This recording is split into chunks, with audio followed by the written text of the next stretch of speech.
Yeah, yeah.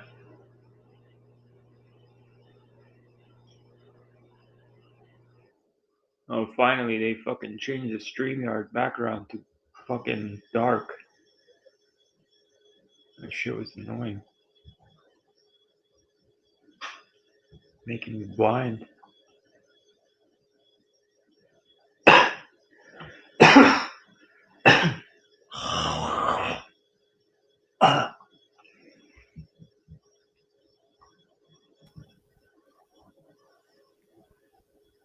So yeah, soon as Blue got on, I guess yesterday, and arguing with Sean, I can only take so much of that arguing back and forth. Uh-oh, What else? echo. What else are you? There's no echo. You, yeah, I'm hearing me repeat myself. Let me see something. It's me. It's me. I have my background YouTube It doesn't on. matter because I can't hear it. So you can have as much echo as you want. Now, what was that? You can have as much echo as you want because I can't hear it. I know. I had my YouTube turned on. So you got to see all the idiots in my town, dude. I mean, these snowflake colored hair, furry wearing things with these fucking fighting ICE immigration. They're so stupid. I mean, Oh, really, really? mankind is just what the fuck's happening here? Do you live Do you live in the About two city or blocks, something? 2 blocks down from the ICE Center. The ICE Center's not in the city; it's in a suburb outside of it. I had to close my windows about 4 days ago because that tear gas smell was getting in my house. What? Yeah, You live that close? yeah. The wind was wafting down here. I can hear fucking flashbangs left and right. No way. Yeah, way, dude. It sounds like a fucking aerial. The wind's in the sky. You just see a big flash, then all of a sudden you hear the boom. Yeah, What the fuck? yeah. Yeah. But Fuck. these kids are so. What the fuck, man? The media's done a good job brainwashing these fucks. I swear to God, dude. They are so annoying. Well, back in my younger days, I'm sure me and my friends would have gone out there and kicked the fuck out of Antifa. That's respect. Oh man, I'm not even showing the sandwich wrap up. Look at this. Gotta stop eating fast food every day. Ain't good for you, buddy. This is not fast food. This sandwich costs $20. I understand that. I seen the video you did before that. It looks like a big chunk of ham in there.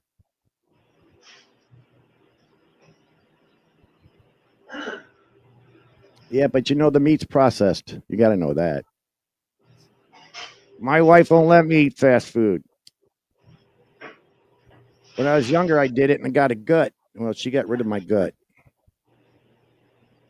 So you need Babs to come over and cook for you.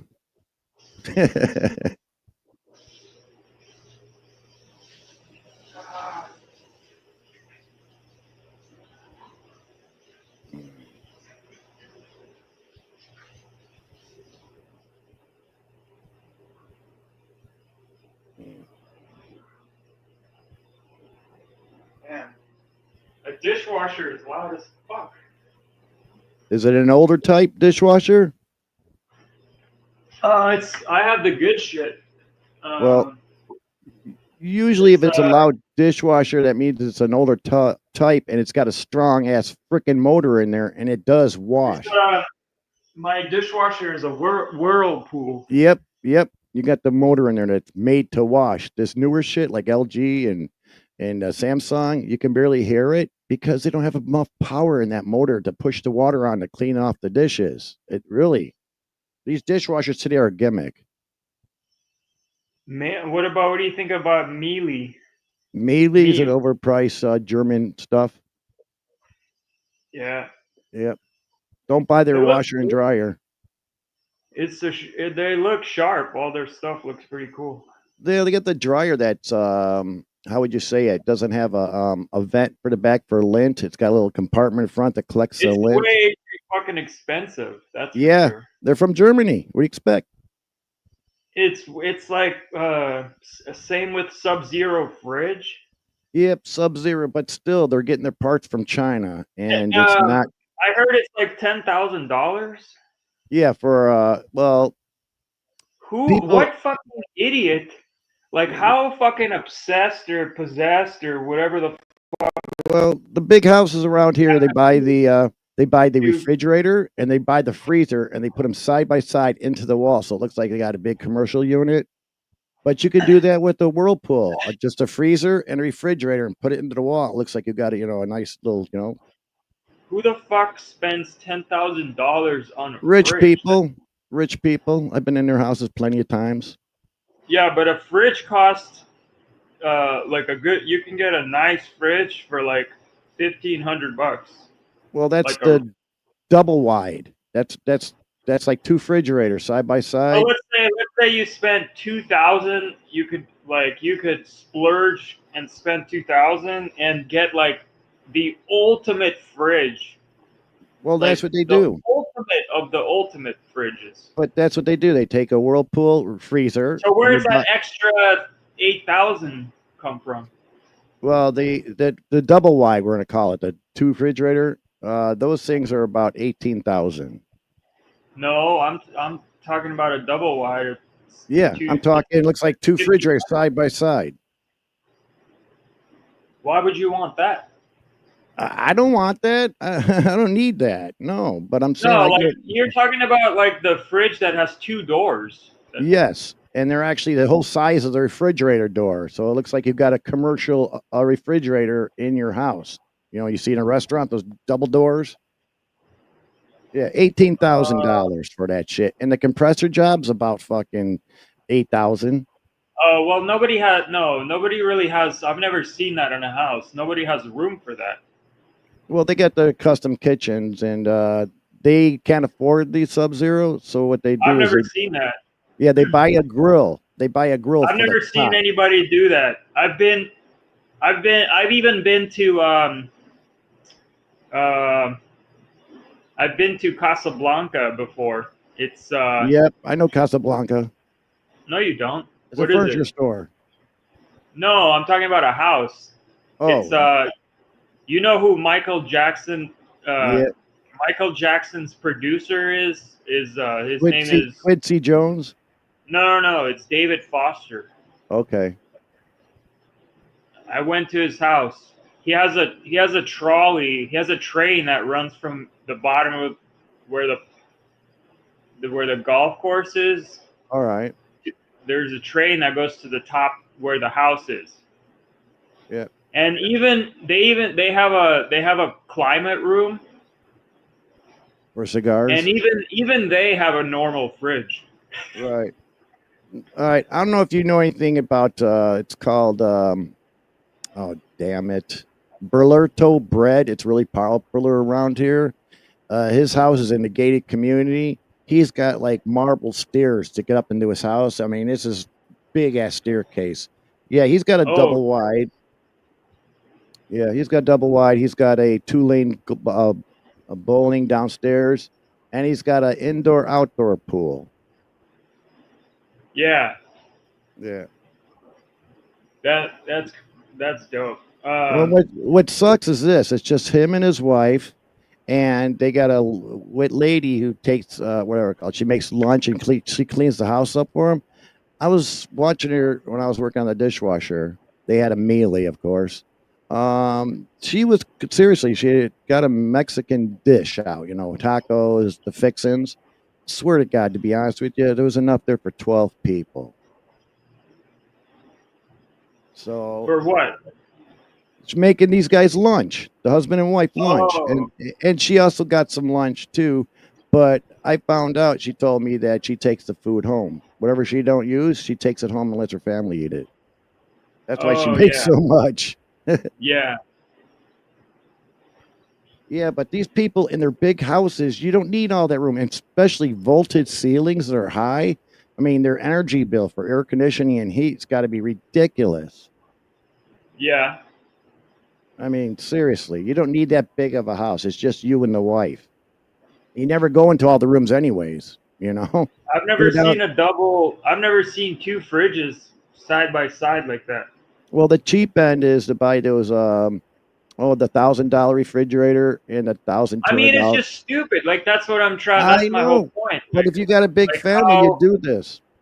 like I've never seen it before, even in the big houses. Like I just feel like a regular fridge, that the one that has the freezer on one door and the fridge on the other door, that's like Right? plenty. Did That's you ever plenty big. Did you ever see the custom tube grill for like a Ford van?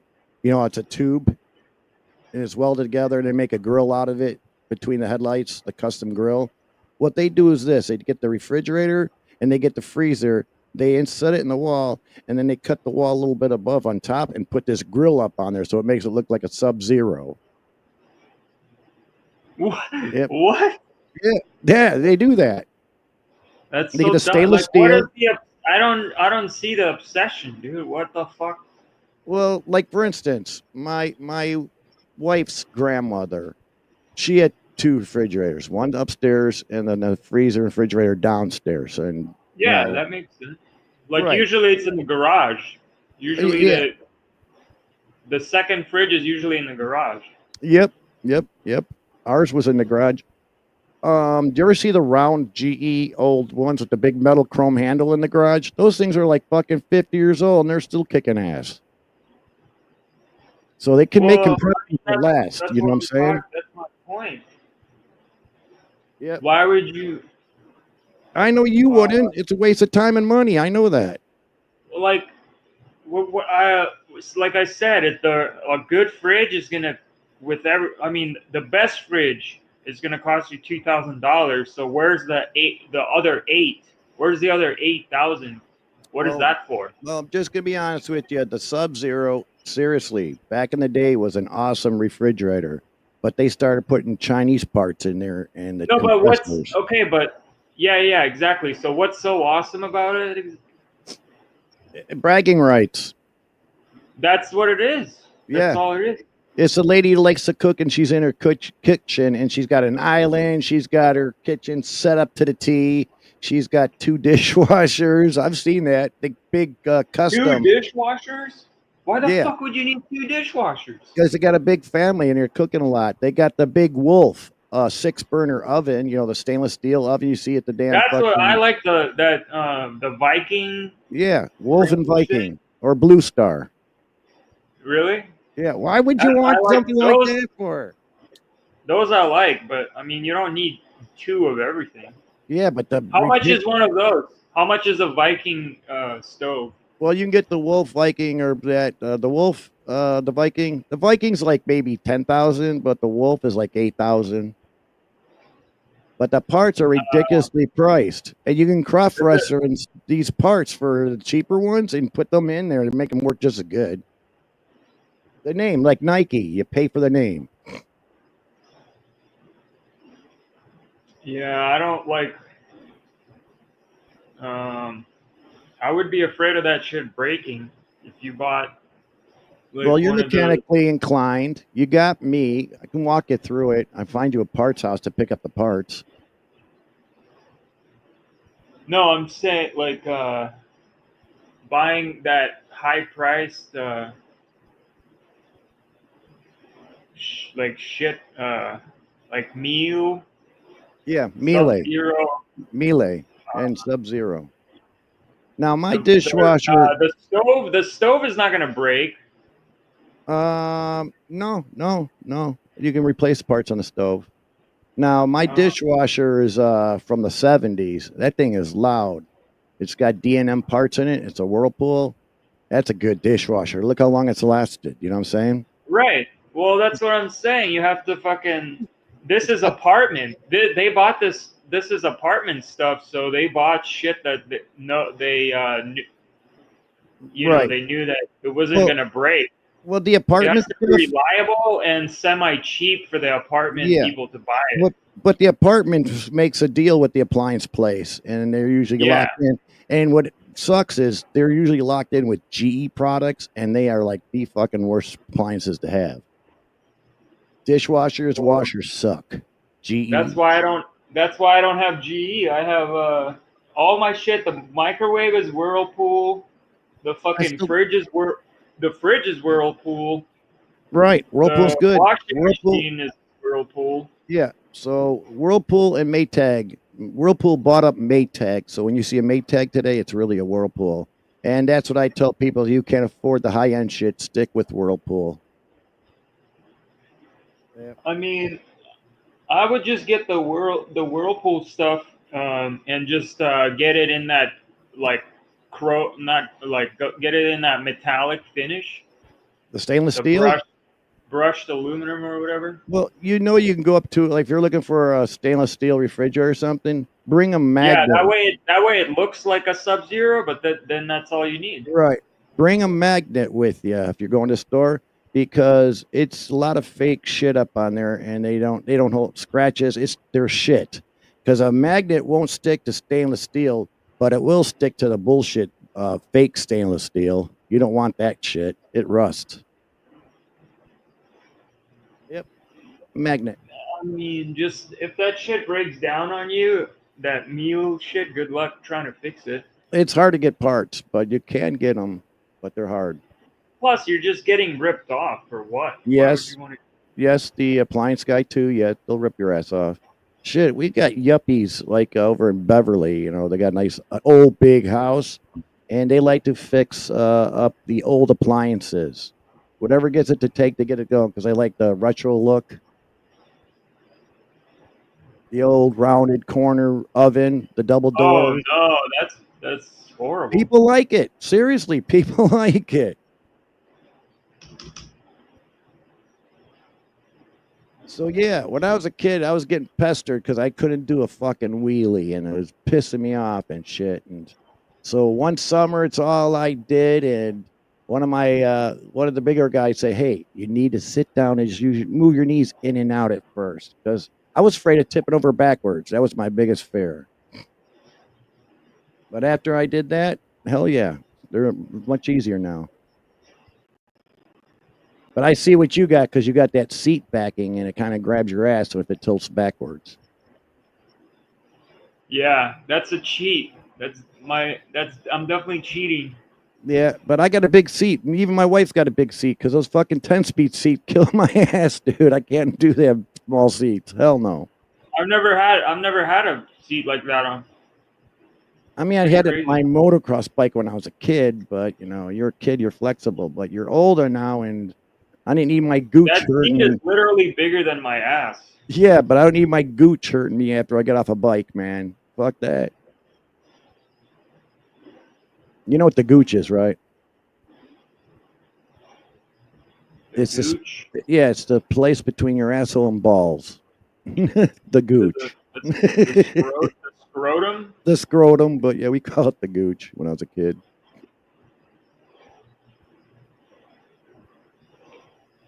So it's getting cold, dude. Fuck. I don't like cold. No, it's like 80. It's like 50, 52, 51. Yeah, it's Chicago. Yep. But I So grew up, Trump I is had, gonna Yeah, I grew up. I had fucking winters that fucking last forever, and we had snowfalls. Believe me, we had big snowfalls. Plus, from the lake effect, oh, we'd have snow all the time. But the last like 4 years, we haven't had snow, and if we do, it melts by the next day. Yeah, So it's cold out there. It's yeah, Chicago. but It's cold and windy. yeah, it's the windy. So they're saying this is global warming. What's your opinion about global warming? Uh, You think they're fucking with their weather?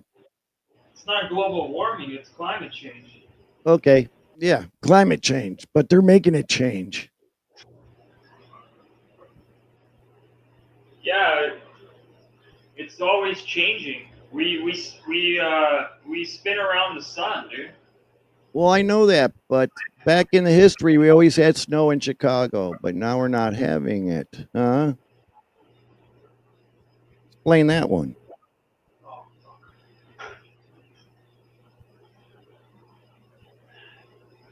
I mean, don't you? I mean, you remember the sun the way it looked when you were a kid? How it was like yellow or oranges. You never seen it white like it is now. It's white. White? What? Yeah, it's white. What's white? The sun. It's like a white hot. It's not like a yellow or an orange like I used to see when I was a kid. No, you're full of shit. I'm just saying, I'm not full of shit. It looks white to me, dude. Seriously. No, because what the sun lives. Sun's lifespan is like I don't Trillions of even know. years. I Trillions don't of even years know old. how long it is, but you've been around the planet for what 60 years. 60 years. Yeah. That's not even like A drop in a bucket. that's not going to like Well, that's not even like well, they got the almanac, the farmer's almanac. Yeah, it goes all the way back into the 1700s, even a little early to 16. even that is not even like a fucking Yeah, the planet's 14.5 billion years old. it's not even like a tick. It's not even a tick on the clock. No, no, it's a half a tick of a half a tick of a half a tick. So, anyways, the sun is getting hotter, and by the sun getting hotter, it's got more of a magnetic intensity, and the magnetic waves is hitting the Earth's iron core, and it's making our core hotter because this is why we're having a lot of volcanoes lately, and we're heating up from the core. Because if you look at the glaciers that are melting, they're melting from the bottom, not from the top.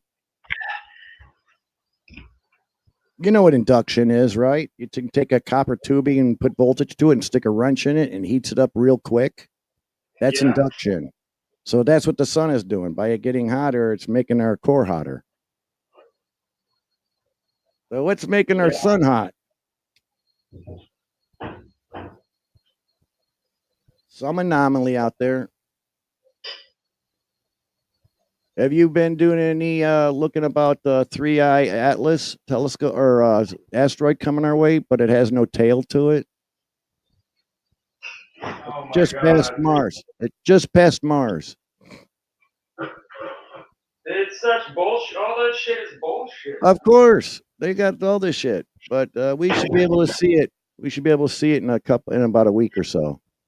Just look by Jupiter. Look by Jupiter. I don't know why they're always. Now, do you have a pair? Do you have a pair of binoculars? Yeah, I do. All right, so you can see the sun going over the horizon on the ocean. Am I correct? Yeah. So what I want you to do one time is when you see it go over the horizon, pull out those your binoculars and zoom it in and see if you can see the sun again because you're bringing the weapons closer.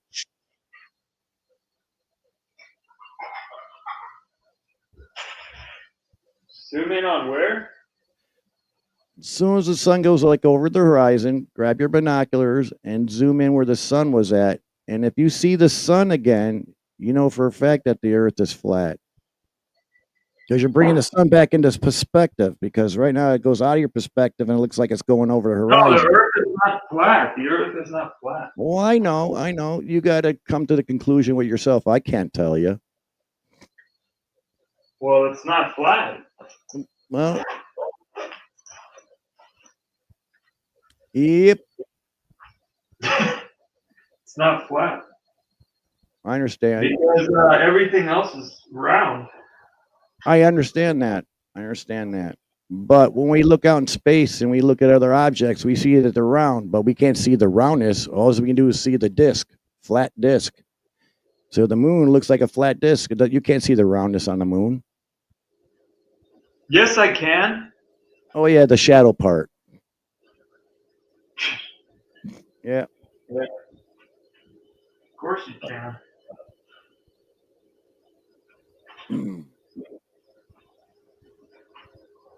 That's right. Definitely can. It's definitely round. Yep.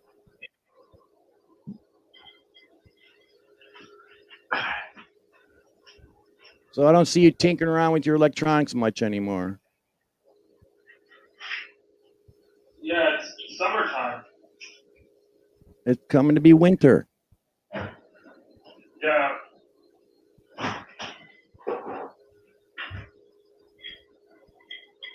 So how many inventions you come up with?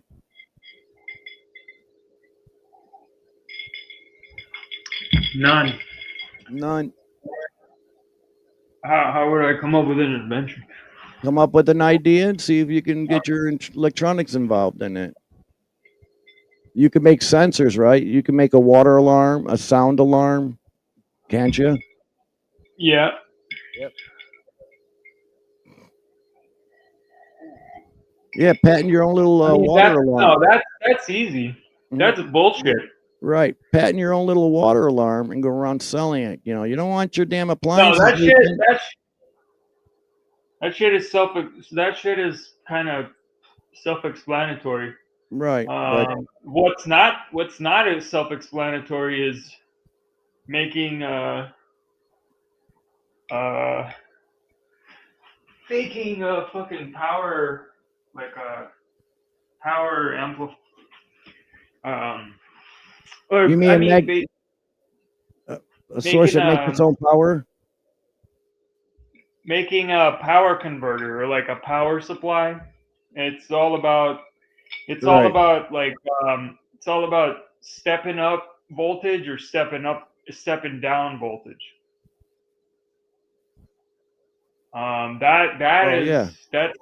That's a lot more interesting and complicated and not so straightforward. So like for example, how like if I told you to take, like, let's say you have a 48 volt battery and now you need to charge your iPhone, but that only you need like 9 volts to do that. Well, let's say if you plug it straight in at 9 volts, you're gonna burn the iPhone unless you because Apple has these to trigger that 9 volt charging, whatever it's called. You need to provide, because there's positive and negative, and then there's two more, which is your data. There's two more data wires. So unless you provide a specific resistance to those other two wires, it's not gonna let you charge the phone at 9 volts. It's like a communication mechanism. So if you just want to charge your iPhone, it has to be at 5 volts. If you just want to hook up like straight up just power to it, has to be at 5 volts. So how would you reduce 48 volts to 5 volts? A couple ways. Resistors can do it. but you're going to be wasting a lot of electricity that way. You're going to burn up your Well, resistor. how Your about shit's going to this? get hot. Your resistor eventually going to You can, burn. Plus, well, you're yeah, well, you wasting. usually You're get the wasting. right. No, but you're going to be Yeah, you're wasting. wasting Uh, electricity. so 48 minus 5 is 42. No, is it 4? 43. Oh my god, 43. So you're going to be wasting 43 volts to Yep. charge your iPhone. But you asked me how I can do it unless I run something How else could in you? line with it, like light bulbs. Well, how would you be able to do that if uh, another way? How could you do it another way that you wouldn't be wasting all that electricity? All right. Here's a good thing for you. You can actually take you know what a bench grinder motor looks like? Those like half horsepower motors on your bench. It's got the grinder and it's got the wire brush. You know what I'm talking about? You can actually hook that Yeah, up yeah. to a generator, and you can actually power your house and get off the fucking grid. And you got to keep that motor, the bench grinder motor, plugged into the grid, but you'd save yourself a whole bunch of money. Besides, you'd make it rich too. Yeah, you can generate electricity from sound. Yep, and you can also do it from a washer machine's stator motor. Here, I'll put a It's not gonna link be much. in the. No, it shows you how to do it. If you ever see a washer machine, grab the fucking stator off of there, dude. Here, I'll put it in. What's up, South? I don't know, private chat. Here, private chat. Boom. Look at that.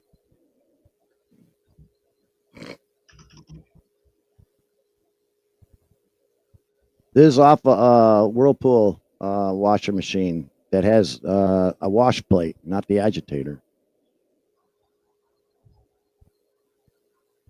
You can get two of those, put them up. You Oh, can get look, 400. he's matching my color. I have that fluorescent fucking yellow.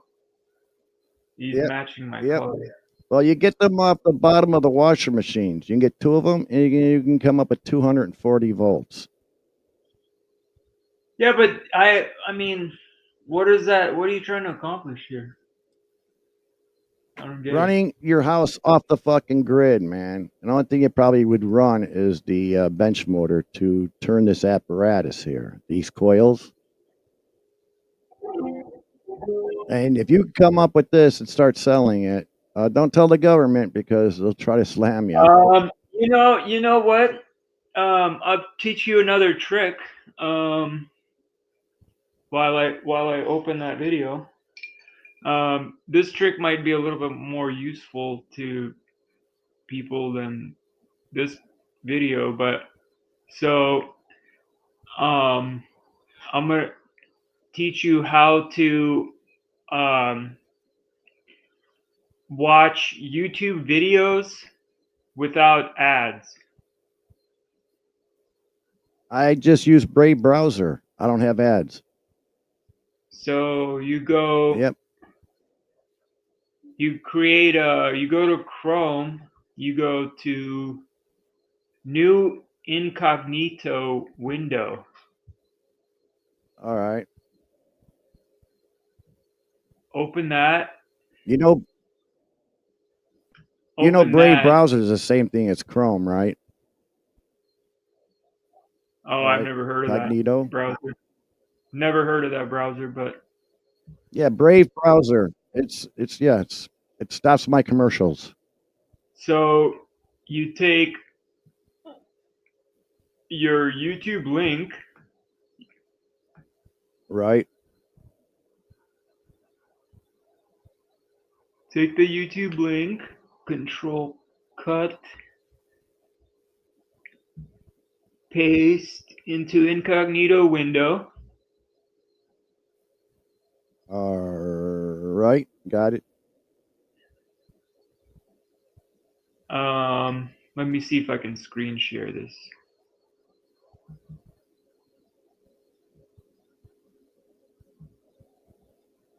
Share screen? No, wait.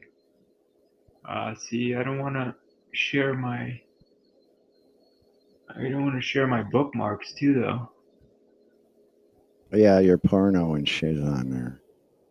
Um, See, if you're gonna be watching that shit, you go through Tor browser. It hides your IP address, and they don't know who it is. You ever use Tor? TOR? Yeah.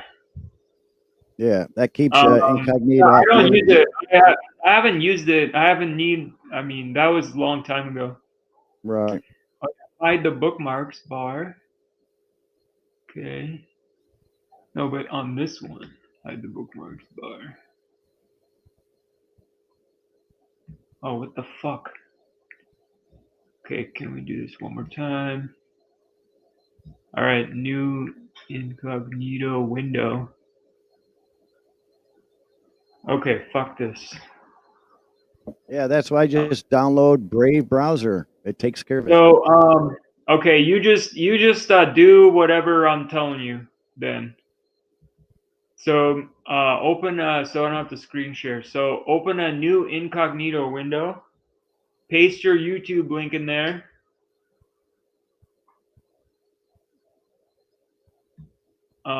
Paste your YouTube link in there. Then where it says watch, do you see where it says watch? Yeah. And then question mark. Yep. Okay, so delete watch, delete question mark, delete V, delete equals, right? Right. And then replace that with EM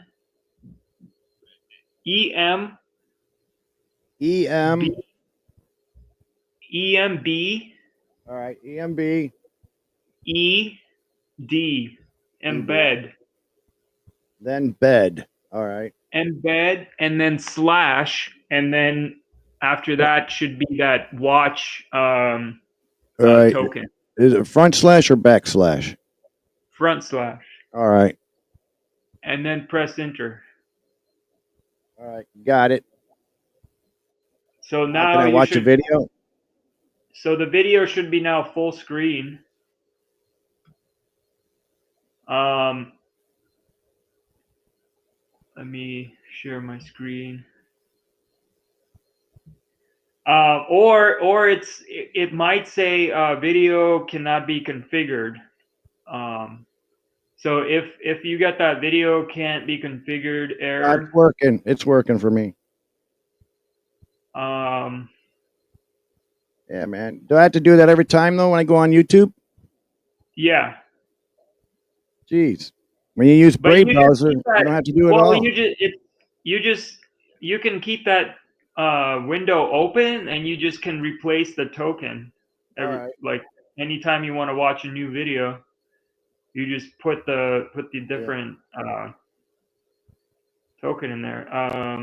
So share screen. So Souse, how am I losing the MT battle when all you do is just download Brave and it's like that all the time and you go on there, no commercials. Yay. So if you get that error where the video player cannot be configured, then you gotta press F12. All right. Then you go to applications. Then you go to cookies, and then you right click on YouTube. Right click, and then click clear. You clear the YouTube cookies, and then refresh the page, and then you'll see the video. All right. I got it.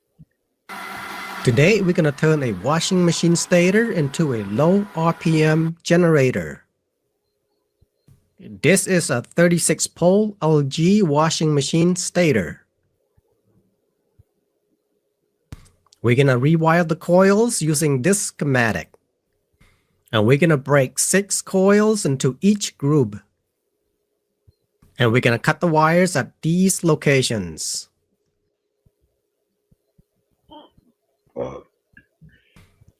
Each coil is color-coded so it's easier for us to follow when we start cutting the wires.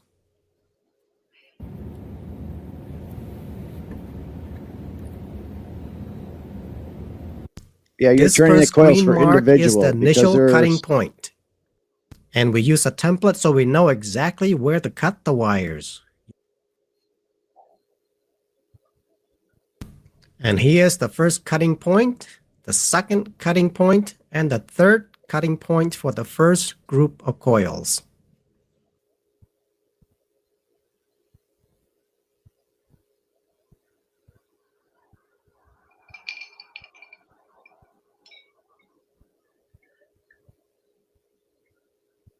Yeah, These are going to get soldered together, and these are the X, Y, and Z faces. They're going to get soldered to the bus wires. And enjoy the rest of the video. you can kill it if you want. Why? What is this?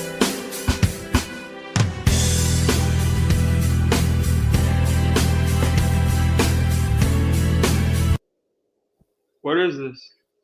It's a stator off a bottom of washer. 4 bolts takes it off. If you rewire those coils, when you spin the stator, you can actually generate voltage. And if you got 2 side by side, you can come up with 240 volts. So that's what I'm saying about it. Buy a bench grounder motor to turn the stator for you, and all you're doing is paying for that motor to be turned on instead of your refrigerator, your washer, your lights. Yeah, you can do that. Save yourself money. Yep. Make a couple of them, sell them. Then you got your own electric business there. People be buying that shit left and right to save money for electricity. So how are you saving electricity again? All right.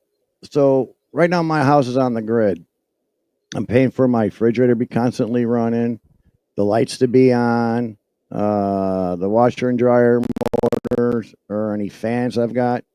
But if I take this stator, get 2 of them, like I got 240, and I only have a bench grinder motor to spin it to get voltage from it, I'll just wire that up to my circuit breaker or my circuit box, and right there. The only problem I have if my motor breaks or wears down, I'll have no electricity. But those motors are like what, $90? How are you saving electricity?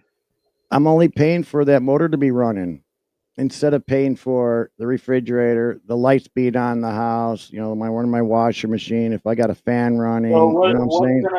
what's gonna be running all that other shit? This stator unit will be running it. Yep. How? This is 240 volts. Just run the wires from this into your circuit panel, and then you've got voltage supplied to your house. And you're only paying for that motor to be continuously running, which saves a lot more than the refrigerator, the electricity, the furnace, the air conditioner, the pump motor for the pool.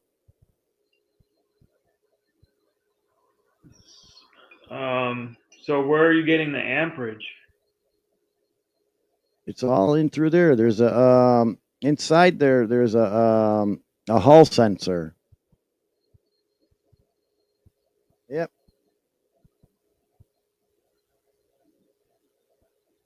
This guy's just going to experiment. He's going to put his drill on that shaft and spin it and watch it light up a light bulb.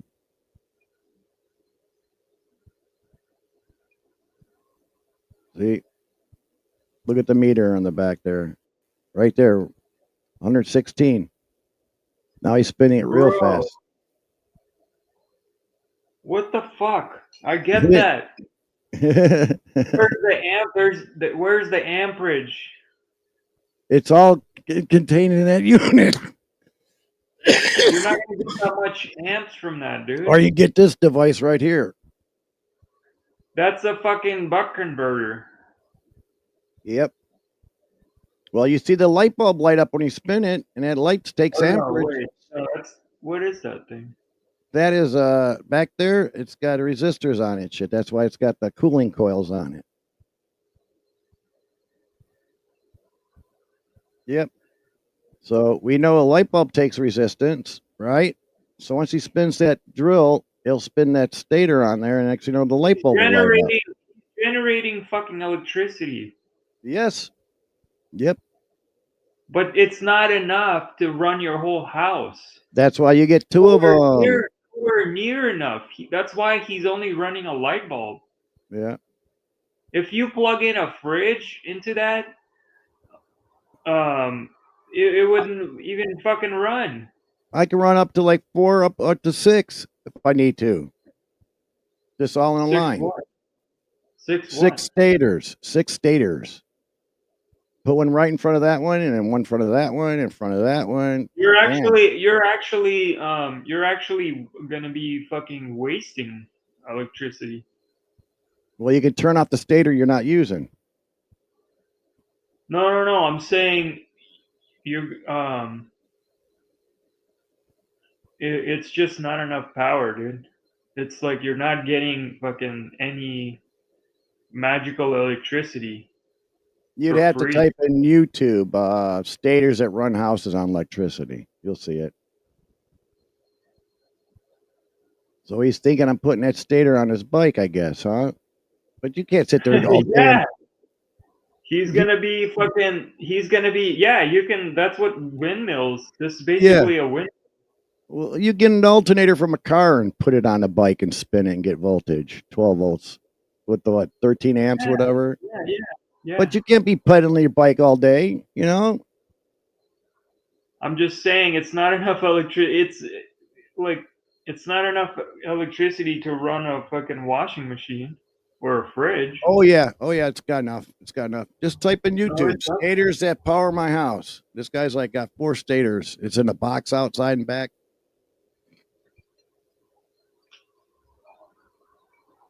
Yep, you'll see it. They even got magnetic motors that run by themselves. They just give it a start, and next thing it's running.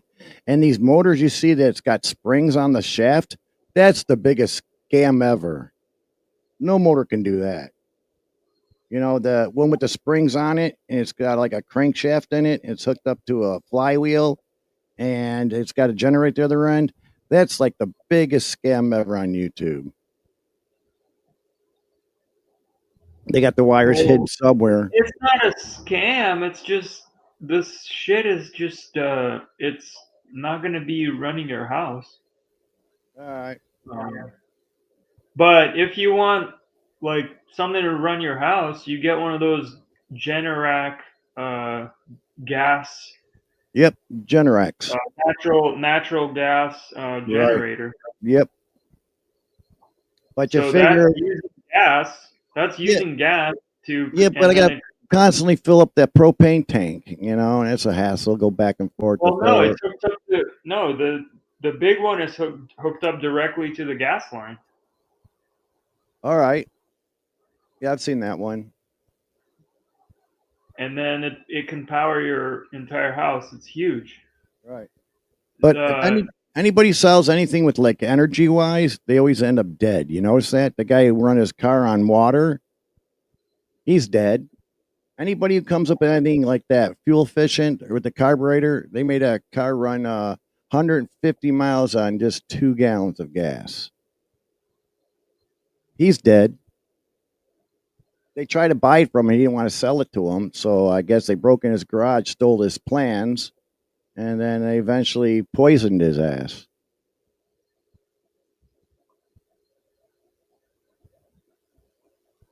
Type magnetic motor. There's some magnetic motors on there that'll flip you out. You're like, what? It's like, yeah.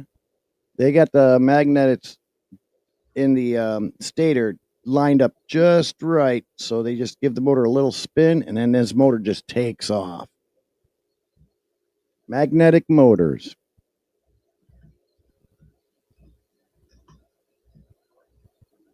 Well, an electric motor is a magnet. Right, but they've got these magnets in a Teflon like plastic ring, and they insert these earth magnets in a certain way, and then when the rotor, the commutator, that's got the wires in it, that'll see the magnetic field, and then it'll start spinning on its own. And next thing you know, the only way to stop that is to get those magnets out of the field. Yeah, just type in magnetic motor. You'll see what I'm talking about. Magnetic motor.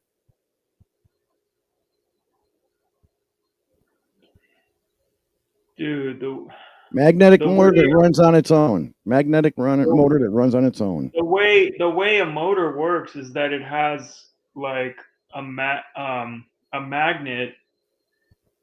It's got and then you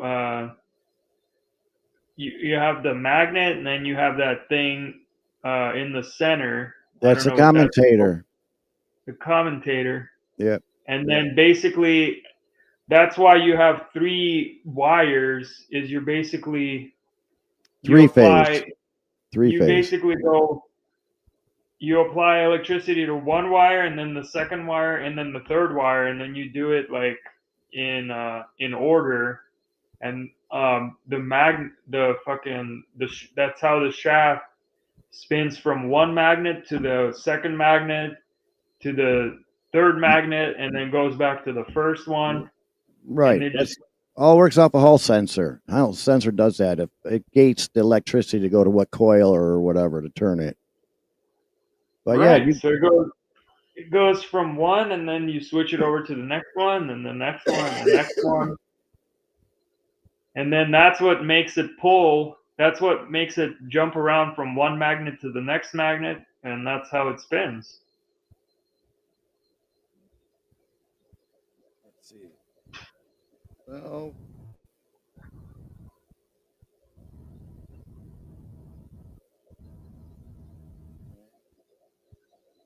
Magnetic spinning. What the fuck? all right.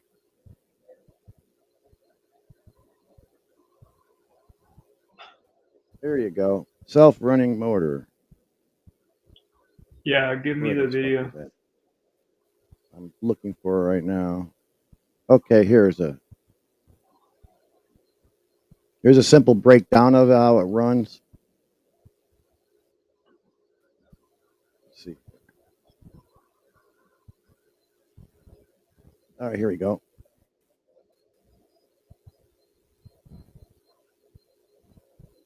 All right, I'm back in private chat. I linked it here for you.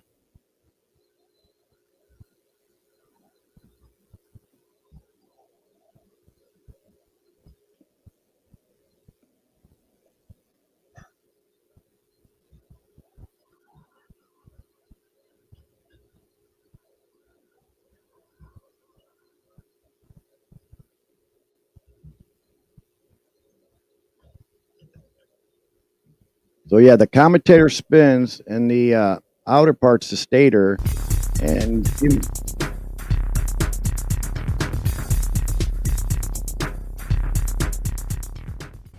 Willkommen auf meinem Kanal, willkommen zu Free Energy. Ich begrüße euch zu einem meiner freien Energieprojekten. In diesem Video stelle ich das Projekt Fernöffner-Tor you want to fast forward a little bit. Am Ende der Videoreihe Go to the wissen white wir, ob plastic one. funktioniert und wenn Yeah, that one. to go in, which we're currently waiting for. See all the magnets on the commutator? And they're all offset at 20-degree angle to each other. This will allow the motor to run. This is And once they close the stator on the outside close to the magnet, it starts taking off with no voltage to it. As the stators get closer to the rotor, so the motor will start to turn. The closer the stators get, the more power is delivered to the main rotor and the speed will increase. be taking this motor up to approximately 3,500 RPM, at which point I will open the stators to slow the motor down.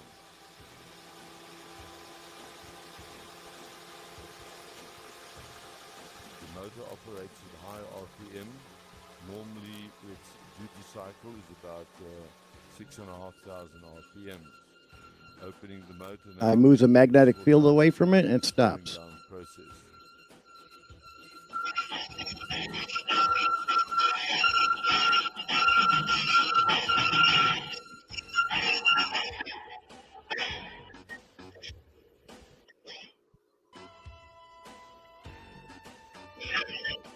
Oh, it's that. Motor units How is are it so constructed loud? in a modular Then the volume down. frame.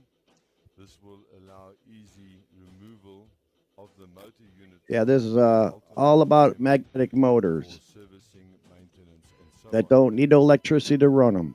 I will be picking up the camera shortly. You understand the logic behind this one? No. You know magnets push and repel, right? Normally. Yeah. Yeah, so that's what they're doing. Now picking up the camera.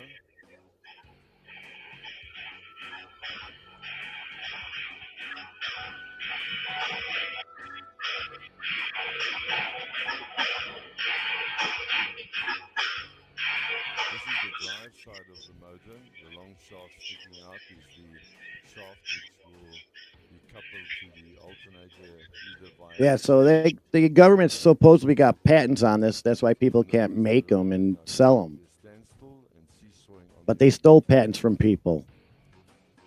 This is the bismuth shield that we use to shield the field of the magnet, or to change the shape of the field of the magnet, if you like. Bismuth we found unsuccessful for this application. We moved on to a better quality dielectric material. This is the near boron magnet, measuring some 25 millimeter by 22 millimeter, producing some 19,000 gauss. Motor units are using 35 millimeter magnets, producing some 320,000 gauss. This is the magnet and its shield next to each other. You'll notice that the shield is slightly longer than the magnet. This allows for better field control. This is the early rotor. This is rotor 1. So this guy made aluminum. We had a problem with the aluminium, which created Aluminium. It's aluminum, damn it. when the magnetic fields were induced. It Just caused a stick lot the of magnets in there. the couplers Negative, of this positive, magnet negative, by the positive. fields, and you'll also notice All the way around. stay pins at the top of your screen now. In the center, on the outside of the rotor, you'll notice slots. These slots allow us to remove magnets in the case of servicing. For example, if a magnet is cracked or broken, etc. Allow easy removal of the magnet. Going toward the center of Can you buy one of those? I'd like to buy one of those. Try it out. Look up magnetic motors. There's different ones. This guy's got a big one in England. It's humongous. Shit, it takes up his whole basement. Must Yeah, be you- bullshit. Yeah, but just keep looking through magnetic motors, and if you see any motors that have springs that turn a shaft, that's a scam. That's total scam. I don't think that shit works. Otherwise, it'd be. Look fucking at he's used. gonna close. He's gonna close the stator through the commentator, and then boom, it's gonna start taking off. And closer they get, the more faster it gets. And it's using the polarity of the magnets. You know, pull and attract, pull and attract. But there's a Something lot must be more. wrong with that shit, because otherwise, they would be using that to generate. I electricity. know, but the government won't let anybody do this because of the patents. It's not the government. Yes, it is. People would be making that in the garage and fucking. Well, then using they it. can hook it up their house, but they can't sell it. But yeah, just keep looking up. There's a whole bunch of different magnetic motors on YouTube you can check out. There's probably something wrong with it. No, he's got his breadboards there working with the voltage and shit. But yeah, there's a lot of their different magnetic motors out there. You got to check it out. What's up, Five Guys? Probably doesn't work though. Yeah. Diese Grundlage ermöglicht es erst zu verstehen, wie sich der Rotor im Magnetfeld zu drehen beginnt. Ein Magnet verfügt über ein polarisiertes Wirkungsfeld, das sich auf magnetisierbare Objekte und All right, I got to eat dinner. My wife's calling me. I got to get going. But check out those magnetic motors. You'll see what I'm saying. All right, take care. Kupfer und Nickel bleiben vom Feld scheinbar unberührt. In der Theorie wird das Kraftfeld des Magneten mit Feldlinien beschrieben und es wurde ein Nord- und ein Südpol bestimmt. Hält man einen Magneten ohne Kompass vor sich, ist nicht zu unterscheiden, welches ein Nord- oder ein Südpol ist. Sie sind physikalisch identisch. Gleiche Pole stoßen sich ab und ungleiche ziehen sich an. So versucht man vergebens zwei gleiche Pole aufeinander zu setzen. Das Kraftfeld des Magneten kann man mit magnetisierbaren Materialien, das sind deren drei, Eisen, Kobalt und Nickel, beeinflusst machen. Die Feldlinien finden den Weg durch solche Materialien einfacher als durch Luft. Sind solche Teile durch das Wirkungsfeld erst einmal erfasst, werden diese an den Magneten herangezogen, da sich die Feldlinien den Weg durch die Luft jetzt sparen können. Umfasst man einen Teil des Magneten mit zum Beispiel Eisen, um den größten Teil der Feldlinien dadurch zu leiten, spricht man von einer Schirmung, denn das Wirkungsfeld wurde erst verkleinert. Das war es auch schon, was man über Magnete und Abschirmung wissen sollte. In der Praxis werden die Feldlinien nicht so genau abgeschirmt, das heißt, es gehen immer noch Feldlinien über die Schirmung hinaus, aber kein so großer Teil wie vorher. Die Wirkungsweise wird sehr schön im folgenden kurzen Video gezeigt.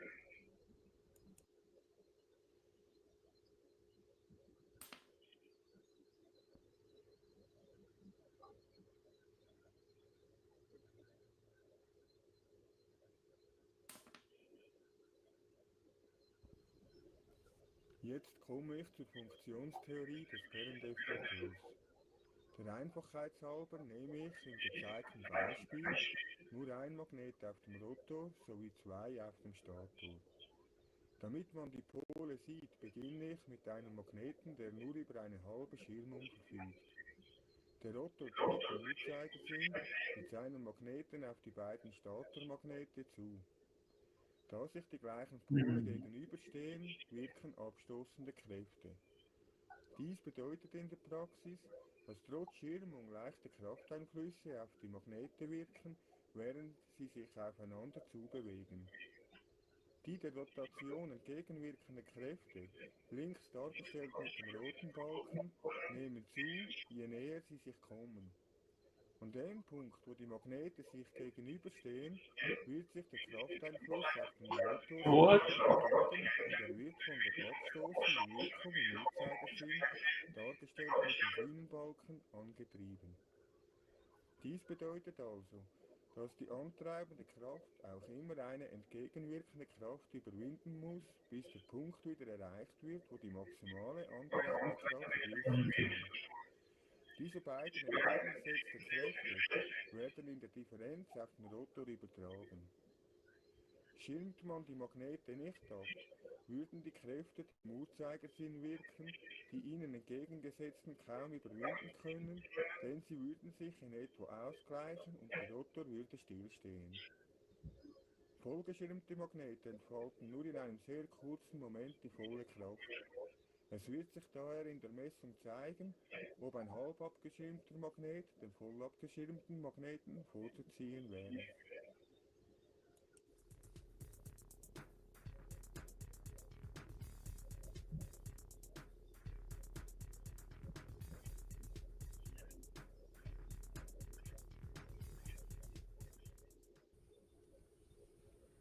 Die Messstation besteht im Wesentlichen aus 3 Komponenten: eine Kraftmessung, eine Winkelmessung und einem Universalrotor mit zugehörigen Statern.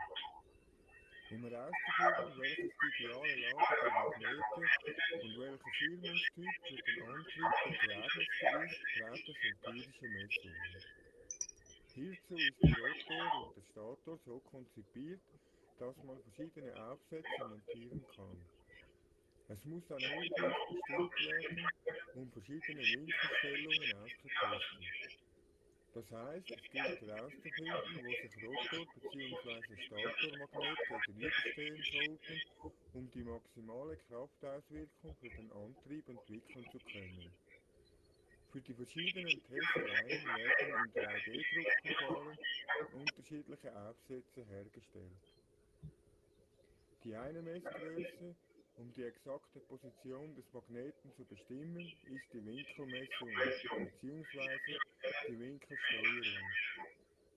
Diese wird mittels Schrittmotor gewährleistet.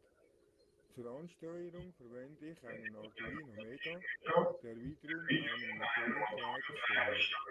Der Treiber ist notwendig, da der Arduino nicht genügend Leistung zur Verfügung stellen kann.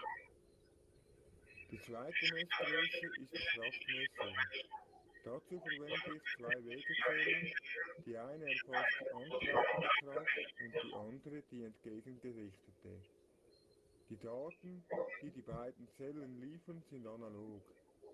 Um digitale Werte zu erhalten, ist ein Analog-Digital-Konverter dazwischen geschaltet, pro Zelle einen. Ein Arduino Uno liest im richtigen Moment die Daten vom Konverter aus und gibt sie wieder. Die beiden Arduino Mikrocontroller kommunizieren miteinander, um die Messung zu koordinieren. Mit den Daten aus Kraftmessung und Winkelbestimmung ist es möglich, ein Kraft-Winkeldiagramm zu erstellen. Die Auswertung dieser Messdiagramme reichen aus, um sämtliche Daten zum Bau oder zur Widerlegung des Fernwertmotors zu liefern. Jetzt ist es Zeit für ein kurzes Video der Messstation in Aktion.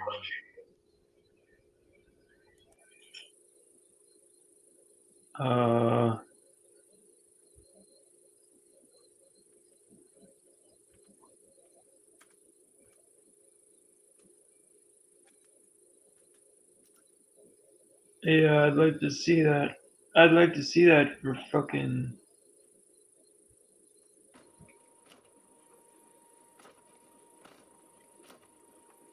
Yeah, I'd have to use it to believe it.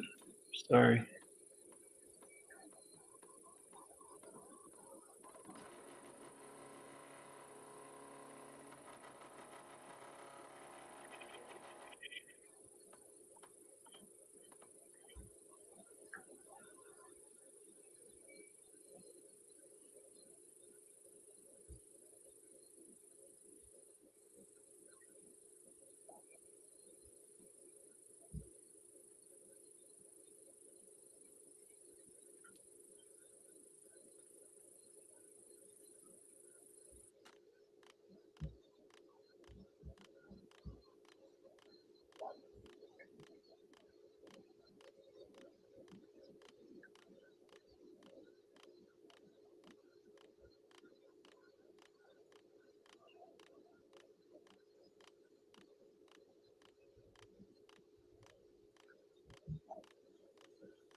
Yeah, if this shit worked, people would be using it, dude. I don't like. That's fine if they can't sell it. That's fine if they got patents on it. I mean, doesn't prevent people from making that shit themselves and using it. And that shit would spread. There would be a bunch of people using this shit. There'd be a black market for this stuff. Die ersten Versuche mit der Messstation zeigen einen vollen Erfolg. Es sind bereits aufschlussreiche Erkenntnisse abzulesen. Im weiteren Verlauf der Videoreihe werde ich Messergebnisse und die dazugehörenden Maybe it works, but it probably doesn't it's not strong enough to produce any kind of fucking. But you can get free energy from the fucking sun. It's called the solar panels. You can get free energy from the wind. It's called the wind turbine. Or this, yeah, this, sure. dass meine Annahme bei der Wahl der Magnetgröße eher zu klein ist. Dies You can get erklärt energy ein Rauschen, das von der from Messstation anything. It's just ausgesendet wird, bevor die Magnete in den kritischen Bereich fahren. Dieses Rauschen ist nicht vollständig zu verhindern, da es auf Leitungseffekte, zum einen von den Megazellen selbst, sowie auch von Zahnriemen beim Berühren der Führungsschiene zurückzuführen ist. Um klarere Messergebnisse zu erhalten, bzw. die Ausschläge deutlicher vom Rauschen abzuheben, werden stärkere Magnete und das zugehörige Schirmungsmaterial bestellt. Diese werden 4-mal mehr Haftkraft aufweisen als die momentan verwendeten. Die Aufsätze für den 3D-Druck sind bereits in Planung und werden anschließend gedruckt. Da bereits deutliche Erkenntnisse mit den jetzigen vorhandenen Magneten abzulesen sind, führe ich die Messreihe durch und werde sie schrittweise veröffentlichen. Auf meiner Webseite freeenergy.me werden parallel dazu Messergebnisse, Details zur Messstation und zur Messung veröffentlicht, die man sich bei Interesse why do they call it free energy? I mean, the sun is free energy. Like, what the fuck? schreibt es mir in die Everything is Kommentare. free energy. Wenn euch dieses Video Getting fucking energy from oil is free energy. abonniert meinen Kanal, What? It's just energy. Dude. und oder besucht meine Webseite. Fuck. Jetzt wünsche ich euch What is this eine distinction? Like, how does this make any different from like fucking a wind turbine or a solar panel? That's what I understand. And no, it's not free energy. It's energy from that's coming from the sun or energy that's coming from the wind.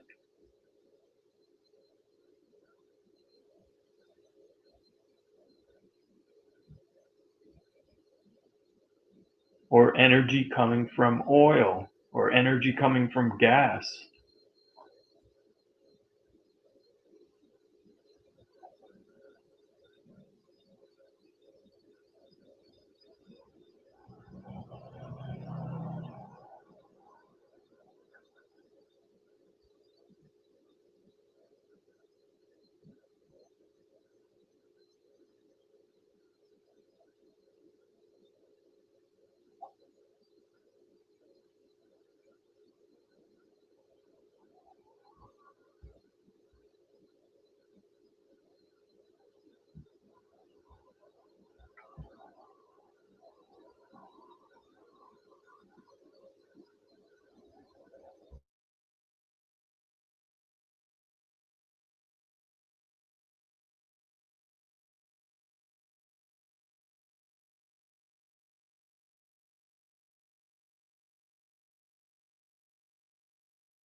corridors, banks using their own currencies, and having more supply chains, I guess, which are more immune from any economic coercion from the West. Well, there doesn't seem to be any sense of urgency to fix this problem. It's not coming from the media. Certainly the American people feel that they would like to cut the deficit. They are. What really bothers people in the United States is that there's endless money. Like, they can snap their fingers and send a couple $100 billion to Ukraine, the most corrupt country in all of Europe, with no oversight on how that money's being spent. And yet, and they're just printing that money and sending it to them. They're not taxing people. They didn't put a new tax in to raise that money to send to Ukraine, because if they tried to do that, the people wouldn't pay it and they revolt. So they just print that money, which is the reason why we can do that, is because we are the reserve currency of the world, and so we send it to them. But at the same time, you would think they would print $100 billion or $200 billion and send it to America to help build our infrastructure, to help build schools and railroads and high-speed trains and libraries and parks and healthcare facilities and urban hospitals, things like that. They don't do that. So we're ending like every empire ends, but we're overextending ourselves militarily. We still have over 800 military bases around the world, probably closer to 1,000, because lots of those bases are secret. And so we're ending like all empires end. We're overextending militarily. The billionaires are filling their pockets with the money from the U.S. Treasury, and it's not being replaced. And so we're $38 trillion in debt, with no plan on how to fix that. And meanwhile, they're cutting healthcare here at home. They're cutting Medicaid and Medicare for people, and now they're trying to move up the retirement age. So they're doing the exact opposite of what they should be doing, and of course they're not taking care of their own people because we live in an oligarchy. This isn't a democracy, and the oligarchs are filling their pockets with U.S. Treasury. This is usually a concern, though, once you have a political elite which extracts too much resources from the public. You will have I guess more of the public with being less vested in maintaining the status quo. But do you see any social uprising? Maybe too much, but any organized? Let's go with uprising, or is it? Sorry. What the establishment's very good at, you would think that's what happens, right? So when the political class robs too much money from the country, the people are supposed to rise up.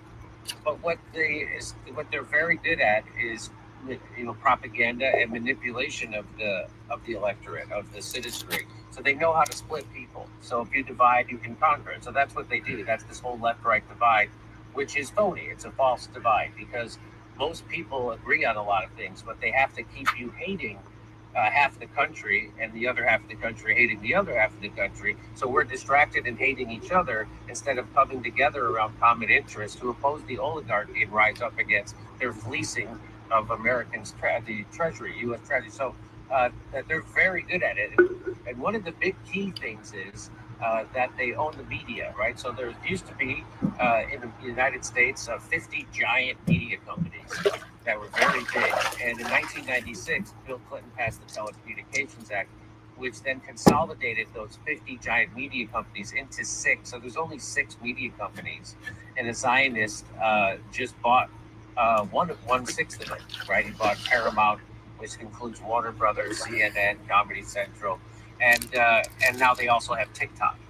So they're very good at the propaganda to divide people, which keeps people suspicious and hating their neighbor instead of joining with their neighbor around common interests to oppose the oligarchy, which is what's necessary. So they're very good at it. They even, the way they staged the Charlie Kirk assassination was exactly right in their playbook. So the left and the right were coming together around rejecting the Greater Israel Project and rejecting Benjamin Netanyahu and Zionism, what they're currently doing. So the left and the right were coming together around that. And so the way to try to split that, they do this assassination and they blame it on a trans lover, right? They said they try to make it out that it was this left-wing person who was doing left-wing hate on right-wing. And so some people fall for that, and it keeps people divided and keeps people hating each other instead of realizing the game being played by the establishment and the oligarchs. Because this was not a lone gunman that whatsoever. That guy probably didn't even pull the trigger. It wasn't the guy that they have. And so this was a hit job. This was a professional hit job, and a lot of people are speculating that it came from the intelligence community. So, and they know how to perfectly divide Americans, divide and conquer. And so that's what I think is keeping people from coming together, because once they do, they will rise up. Family portraits Family biscuits are always a little uncomfortable. Okay. Yeah, well, we probably followed in Europe. The social situation isn't too great either, with a lot of political instability. But well, often one looks towards the United States as well, with the constitutions and the legal framework, it provides more rights, or at least we think so. But the more recent development now with Trump announcing that the military should guard U.S. cities, or they can, putting the military within the U.S. cities to restore order. He had a tweet with what they refer to, I think, was Portland as a war zone. Is this just big language on Twitter, or are we seeing the use of military in a serious way on U.S. soil? Well, a lot of people think that he's turning the cities into war zones. And so a theory out there, which is compelling, is that Donald Trump is definitely doing it, over the top, where he's bringing in, it looks like he's turning American cities, bringing in soldiers dressed up like they're in a war zone in Baghdad or Afghanistan or Syria, but they're not. They're on the clean paved streets of Chicago, right? And so they do these over-the-top, aggressive policing actions where they'll use, Black Hawk helicopters and they'll have soldiers rappel into an apartment building and then break in the doors of everybody and put them all in handcuffs and wheel them out of the building. Some people naked, a lot of them are citizens. They even handcuffed a city council member at a hospital in Chicago. And so one of the theories is that the reason why they're doing this over-the-top show of force is to create a backlash, so that they can create more violence from the people that they're over policing, and then they could use that as an excuse to ramp up their surveillance state through Palantir. And that theory seems to make a lot of sense to me, because Donald Trump is ramping up the surveillance state, and which is exactly anathema. That's the exact opposite of what his base wants. But just like it was Barack Obama, a lefty, who saved the banks at the behest of the citizens, the homeowners, and he gave us a corporate-friendly, a big pharma-friendly, health insurance-friendly healthcare plan instead of a left-wing healthcare plan. They had to have Barack Obama do that, right? Because when he's doing it, it silences the natural opposition to that, which is the left. Now they'll have Donald Trump ramp up their surveillance state, and that calms down the natural opposition to that, which is the right. The right are against that kind of stuff. They're more for local control, against surveillance states. So it seems like a big plan. That's what it certainly seems like. And in America, especially around immigration, a lot of people speculate that both sides are being funded by billionaires to further their own ends. So that would be what, Donald Trump is definitely doing an over-the-top show of force in these cities, bringing in military and bringing in National Guard and ICE dressed up like they're in the military, and they're wearing masks over their face, which is, again, contrary to U.S. policing.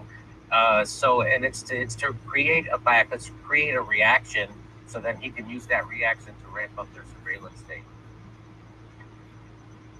With all these issues coming together, there's a lot of discontent within his, especially for the America Firsters in the MAGA base. But it looked like the one thing that could bring down Trump, the one that, besides putting Israel ahead of the United States, the one thing that seemed to what could bring Trump down was the Epstein issue. That is, he seemed to, very desperately trying to get it out of the media, the focus, specifically saying so. Why do you keep reporting on this issue? But it did eventually disappear out of the media, or is it just maybe for us standing on the outside? Is all pressure on the Epstein files gone by now? No, in fact, it's still ramping up. The reason why Thomas Massey, who's a very outspoken congressman, he said the real reason why the government is still shut down is because he has enough votes to force the release. He needed 218 votes in the Congress to force the executive branch, the Trump administration, to release the Epstein files. And so Thomas Massey has asserted that that's why the government is actually shut down. Paris, the food capital of the world. And Hexlab is giving you the chance to win the color. The many people in his administration ran on the Epstein, releasing the Epstein files and complete transparency, meaning Kash Patel, Dan Bongino. Those would be the two loudest voices screaming about the Epstein files. They're now in control of the FBI and the Epstein files, and they are now lying to everybody, saying that Jeffrey Epstein killed himself. Everyone knows they're lying about that. And that there was no conspiracy of trafficking children, which everyone knows they're lying about that. And he said that they say they're also not working with any intelligence agencies, which is everyone knows they're lying about that. And Donald Trump, people say they're doing it at the behest of Donald Trump. Well, Donald Trump is doing it at the behest of Benjamin Netanyahu and his donors, right? So that's what this is about. Donald Trump has handlers. He's not the boss. He has bosses, and the Epstein case, the Epstein files prove that he has bosses, and so that's why he's trying to cover it up. It's not happening. People are still talking about it. Release the Epstein files, and he tries to create lots of distractions. And that's another reason why, going back to your previous question of why he's doing such an overwhelming show of force in these cities, is that it's another distraction. He's trying to change the subject away from the Epstein files and away from Gaza and his subservience to Benjamin Netanyahu and the state of Israel, trying to change that. And it doesn't matter if it's negative or positive, he wants to change the subject. And that's what he's trying to do. So, he's still trying to cover it up, but it's not going away thanks to people like Marjorie Taylor Greene and Thomas Massey. Well, to his credit, he's quite good at managing the media, it seems, though. But with the Epstein files, I thought at some point they were making the argument that there were no Epstein files, that this was... But are Epstein files are now back, it's acknowledged, or is their existence still disputed? No, they try to, Pam Bondi, the Attorney General, Donald Trump, they're all trying to pretend that there are no Epstein files, but of course Donald Trump has admitted that there are, and that his name appears in the Epstein files. And he said he did that on a radio show, and he said that not everything in the Epstein files is true. He said, especially the stuff about me. So again, that was a gaffe, because he told the truth. The truth was that he's in the Epstein files and that the Epstein files exist. And now they're all trying to say that. So now everybody from the administration is trying to say they don't exist, but of course everybody knows they do, including 218 members of Congress who are ready to vote to compel the administration to release the Epstein files. It'll never happen. With this, media, with their own focus, what do you think are the most important political issues versus what the media actually focuses on? Or is the media concentrated on many of these issues? I mean, the media might concentrate on the right issues, but they don't tell you the truth about them, right? Like like right now Donald Trump is trying to overthrow Venezuela again. And of course the media covers it, but of course they cover it as a mouthpiece to the establishment, right? And they don't tell you the truth about what's actually happening. They repeat all the propaganda coming from the establishment about why we should be trying to overthrow Venezuela. So, I mean, the media's focus, it doesn't really matter what their focus is, because they're never going to report it honestly, truthfully, or factually. So, let's remember, as Noam Chomsky and Ed Herman taught us, that the media is not there to inform us. The media is there to manufacture consent for the policies of the oligarchs. That's what they always have done. That's what they always will do, and that's why shows like this exist, because as an antidote to that propaganda.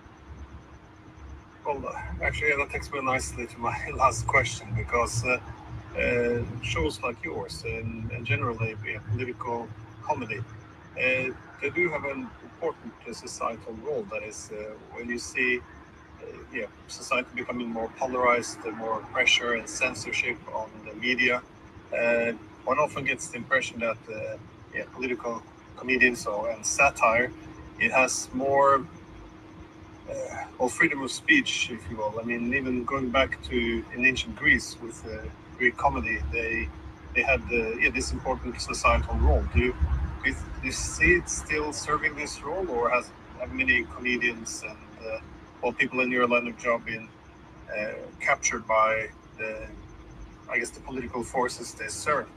Because these days you also see comedians being censored. Was it Kimmel? Was the last one who was off, then back on again?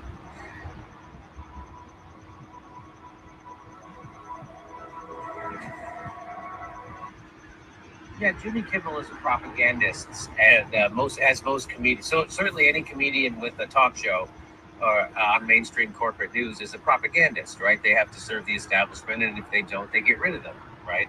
So let's remember that MSNBC, a major cable news outlet in the United States, fired Phil Donahue for lying when he had, but for telling the truth about the Iraq War. And so they did that with Jesse Ventura, the Ashley Vann, because a lot of people, there's a long history of people doing that. And they immediately fired 3 Arab news hosts on MSNBC after October 7th, and the Israel-Gaza conflict had started or heated up. So they're not there to tell you the truth. They're there to lie to you about it. And what was the question again? I forgot what it was. Right, the extent to which comedians still play their traditional roles they did in the past.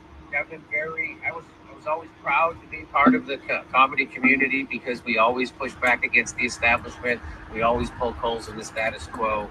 But that has really changed. It certainly changed during COVID. They became mouthpieces for the establishment and Big Pharma and the government, and they shamed people for questioning authority, which is the exact opposite of what comedy is supposed to do. And thank God for people like Joe Rogan who still understand that, and look at all the flack he takes for actually questioning the establishment. And he was right about everything. But it certainly changed when Donald Trump got elected the first time. A lot of comedians fell for the propaganda 100% and just repeated. They repeated Russiagate, which was a complete fabrication made up by the intelligence community and the Clinton campaign, and then repeated by the media and in collusion, right? Or in conspiracy with the media. So most comedians who talk about politics had their political awakening when Trump became elected, and they don't really know anything.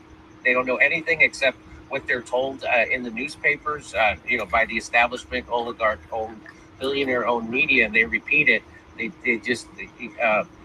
They vomit it back up, and it's kind of disgusting. So, people like Jimmy Kimmel, Stephen Colbert, all those people, they're Bill Maher included. They're all just they wouldn't be there if they didn't serve the oligarchy. They're there because they're propagandists, and they might even believe the stuff they're saying. But if they believe something else, they wouldn't be there.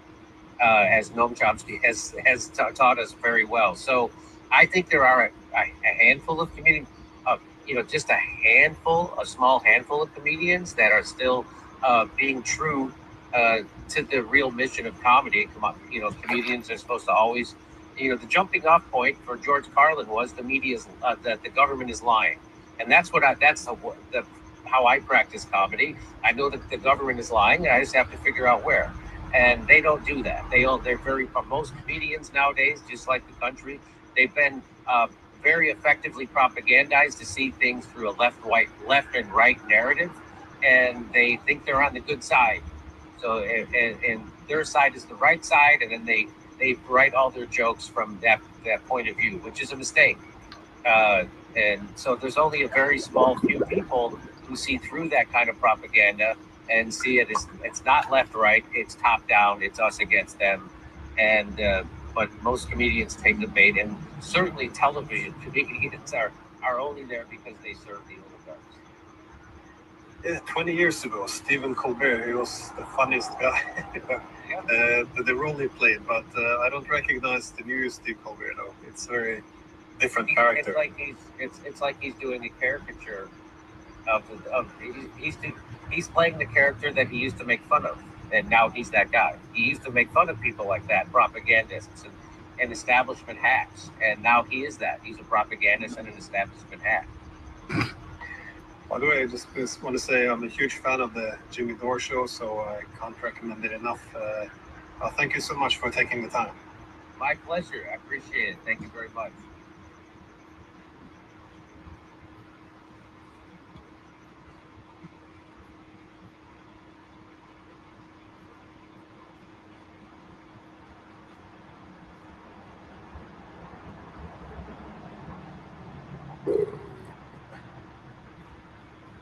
In this land, within our home, freedom is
are you really ordering something?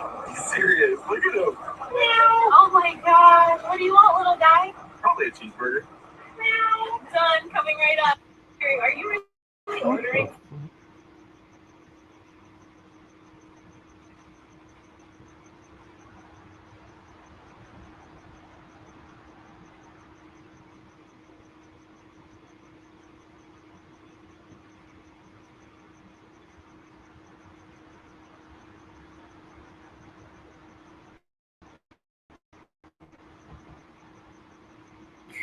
The fuck?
Let's stick with China and bring in Michael Pillsbury. Michael, great to see you, and you're the perfect person to be here as we get this breaking news. What do you make of the statements from President Trump and the future relationship with China right now? Well, I think it's extremely important, actually. The president wrote a book about 20 years ago in which he used the term, because there's a good China and there's a bad China. Then he listed what the good China does and praised them. But then he warned, if the hardliners get in control, the bad China begins to emerge. So this posting really is his announcement, tremendously important announcement, that he's had enough. He's given Xi Jinping 8 months. Each time that President Trump says Xi Jinping is my friend, the talks are going well, everything is okay, each time they kind of slap him in the face. They refuse to buy soybeans at all from the United States farmers. This shock yesterday that they're putting export controls on a wide variety of high-tech things is really quite an insult. So I say God bless President Trump. He's really had enough, and by threatening not even to come to the summit meeting, I hope the Chinese will react. They have a custom of testing, and then if they find steel, they withdraw, and let's hope that's what happened, actually. If it doesn't happen, then we're talking about the global economy really being in trouble as the two global superpowers fight it out. It's interesting, isn't it? You get into the psyche of the Chinese leadership. I mean, Trump has called them out, to your point. He's just put it out there saying, look, you're being impossible. I'm fed up with this. What's the point of going to the summit and meeting on the sidelines when you're going to behave like this? What does Beijing do now, do you think? Do they just let it sit there for now? No, according to the 100-year marathon, Ashley, they'll have a debate. The hardliners are going to say, stick with this, even escalate. Let's be even tougher against the Americans. Okay, well. The more moderate people who are used to dealing with, they have PhDs and master's degrees from Harvard and Stanford. The more moderate reformers are going to say, President Xi, you're gambling with our economy. We could have a huge recession, even worse, if you don't meet with President Trump and make some concessions. Soybeans, the list is pretty clear. There are some secret things that President Trump hasn't mentioned yet.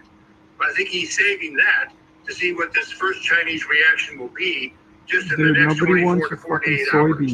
Shut the So fuck up now, this is a dude. very tense period. Go make some It USD certainly cables. is. So do the moderates win out or the hardliners?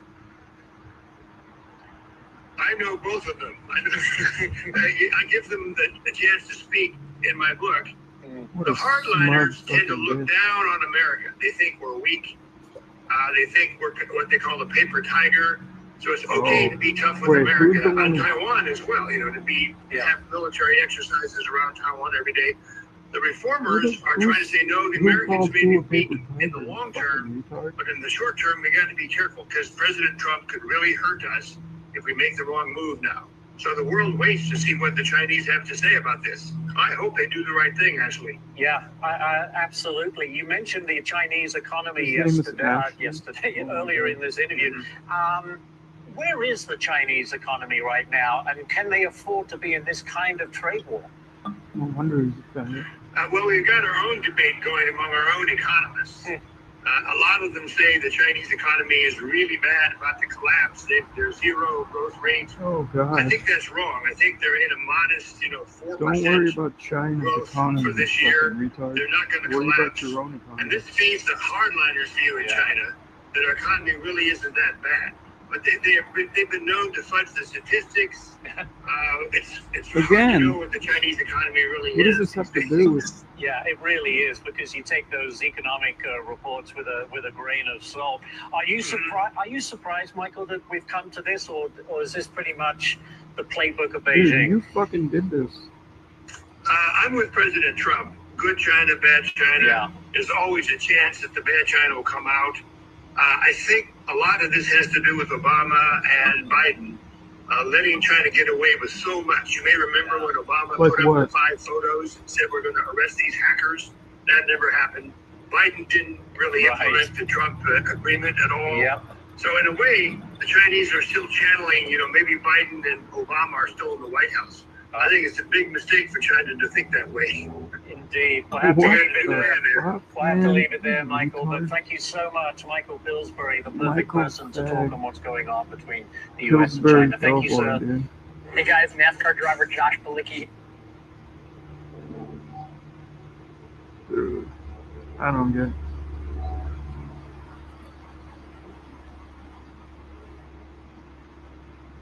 What, dude?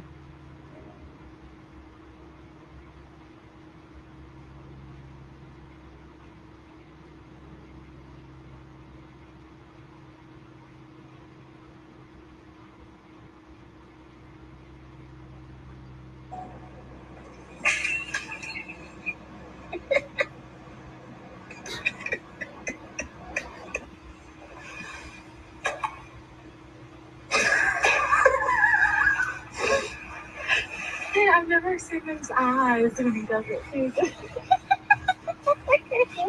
I know.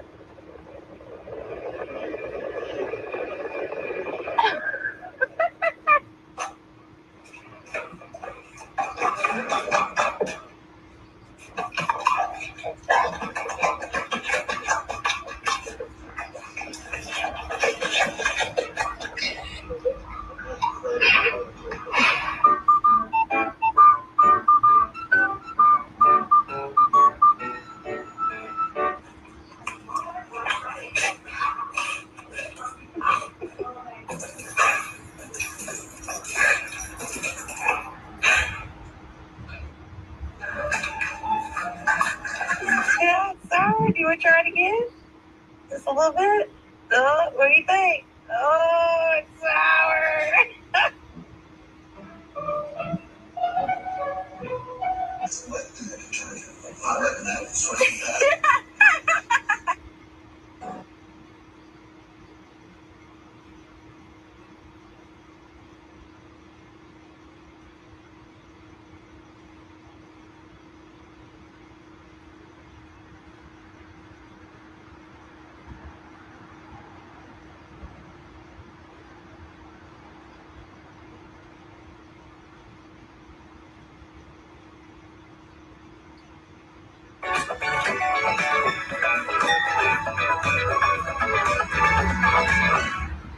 When people think about the fall of Rome, they imagine barbarians storming the gates, legions collapsing, or emperors poisoned in marble palaces.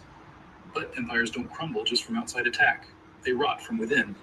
And one of the most corrosive forces is always money. Rome didn't just fall because of invasions or corruption. It fell because its currency collapsed. And the lessons from that collapse still apply to every modern economy that thinks it can play games with money and get away with it. Let's set the stage. For centuries, Rome's economic backbone was the silver denarius. First minted around 201 before Christ, it was nearly pure silver, trusted across the empire and beyond. Roman soldiers were paid in it, merchants demanded it, and ordinary people stored their wealth in it. The denarius wasn't just money, it was confidence in metal form. The empire's power and the coin's value were linked. As long as people believed in Rome, they believed in its money. But running an empire is expensive. Legions had to be paid, roads and aqueducts built, and wars financed. By the 2nd century after Christ, Rome was stretched thin, defending borders against Germanic tribes, Parthians in the east, and unrest within. Tax revenues could not keep pace with military costs. So emperors turned to an age-old trick, debasement. Instead of taxing citizens more, always unpopular, they reduced the silver content in the denarius. The numbers tell the story. Under Emperor Augustus, who ruled at the dawn of the empire, the denarius contained about 95% silver. By the reign of Caracalla in the early 3rd century, it had dropped to around 50%. By the time of Emperor Gallienus in the mid-3rd century, the denarius contained less than 5% silver. A coin once made of solid metal had become a disc of bronze coated with silver wash. People could see and feel the difference. Inflation followed. Prices rose because money was no longer anchored to real value. A measure of wheat that once cost a single denarius might suddenly cost dozens. This was not abstract theory, it destroyed the lives of ordinary Romans. Soldiers demanded higher pay to cover rising costs. Merchants stopped accepting debased coins, preferring barter or payments in gold. Local economies reverted to direct trade because the currency was no longer trusted. And the more confidence eroded, the more emperors struck cheaper coins, hoping volume would replace value. It was a vicious cycle, the same cycle that has repeated in countless inflation since. The crisis peaked during the so-called crisis of the 3rd century. Between 235 and 284 after Christ, Rome suffered nearly 50 years of chaos, invasions, plagues, civil wars, and economic collapse. Emperors rose and fell at dizzying speed, sometimes reigning only months before being assassinated. Behind the political drama was a broken financial system. Taxes were demanded and coins worth less and less. Farmers abandoned their lands rather than pay. Trade networks fractured. The Roman government tried desperate measures, from price controls to forced labor obligations, to keep the system afloat. None of it worked. One emperor, Diocletian, tried to stop the bleeding. In 301 after Christ, he issued the Edict on Maximum Prices, fixing the cost of over 1,000 goods and services, from grain to labor wages. Violators faced death. The edict was a disaster. Prices couldn't be controlled by decree when the money itself was worthless. The black market exploded, and official trade all but collapsed. People learned quickly that the law couldn't make a broken coin whole. Eventually, Rome abandoned the denarius altogether. Constantine the Great introduced the solidus, a gold coin of consistent purity, around 312 after Christ. It restored some stability and lasted for centuries in the Eastern Roman or Byzantine Empire. But by then, the Western Empire was already fatally weakened. The debasement of the denarius had hollowed out Rome's economic core. Armies could no longer be sustained, trade networks had broken, and trust was gone. The fall of Rome was not a single event, but a long unraveling. The currency collapse was one of its sharpest threads. What does this mean for us today? It means that the destruction of money is always the destruction of empires. Rome thought it could trick its people by issuing coins that looked the same but contained less real value. Modern governments think they can do the same by printing paper, manipulating interest rates, or inflating away debts. But the outcome is always the same. The people pay the price, wealth is destroyed, and trust collapses. Rome learned this lesson the hard way, and if we ignore it, so will we. History didn't stop teaching after Rome. Every major inflationary crisis since then has repeated the same pattern. Governments debase money to cover their costs, elites protect themselves with real assets, and ordinary people are left broke. The Roman currency crisis is simply the earliest full-scale example, a blueprint for collapse. Fast forward to the 20th century and the echoes are deafening. After World War I, Germany faced crushing reparations under the Treaty of Versailles. The government printed marks to cover its obligations, thinking it could paper over debt, just as Rome had once struck war coins. By 1923, hyperinflation was raging. A loaf of bread that cost 1 mark before the war cost over 200 billion marks by the fall of that year. People carted wages home in wheelbarrows. Pensioners starved as their life savings evaporated. And just like in Rome, those who had debts found them wiped out by inflation, while those with real assets, land, factories, foreign currency, emerged stronger. Money became meaningless, and the economic despair fueled political extremism that set the stage for Hitler's rise. Zimbabwe followed the same path in the early 2000s. Facing land seizures, falling production, and rising debts, the government turned to the printing press. By 2008, inflation had reached a mind-bending level, an annual rate of 89.7 sextillion%. Prices doubled every day. Shops couldn't change tags fast enough. Eventually, Zimbabwe abandoned its currency entirely, forcing citizens to trade in US dollars or South African Oh my rand. God. Sounds like Once these again, people never the learn, government dude. thought it could cheat reality. Once again, the people paid the price. But you don't have to look only at the extremes. This is the most dangerous planet in the universe. Oh, God. And you've come to hunt an apex. Even in modern developed economies, the Roman pattern lives on. Consider the United States.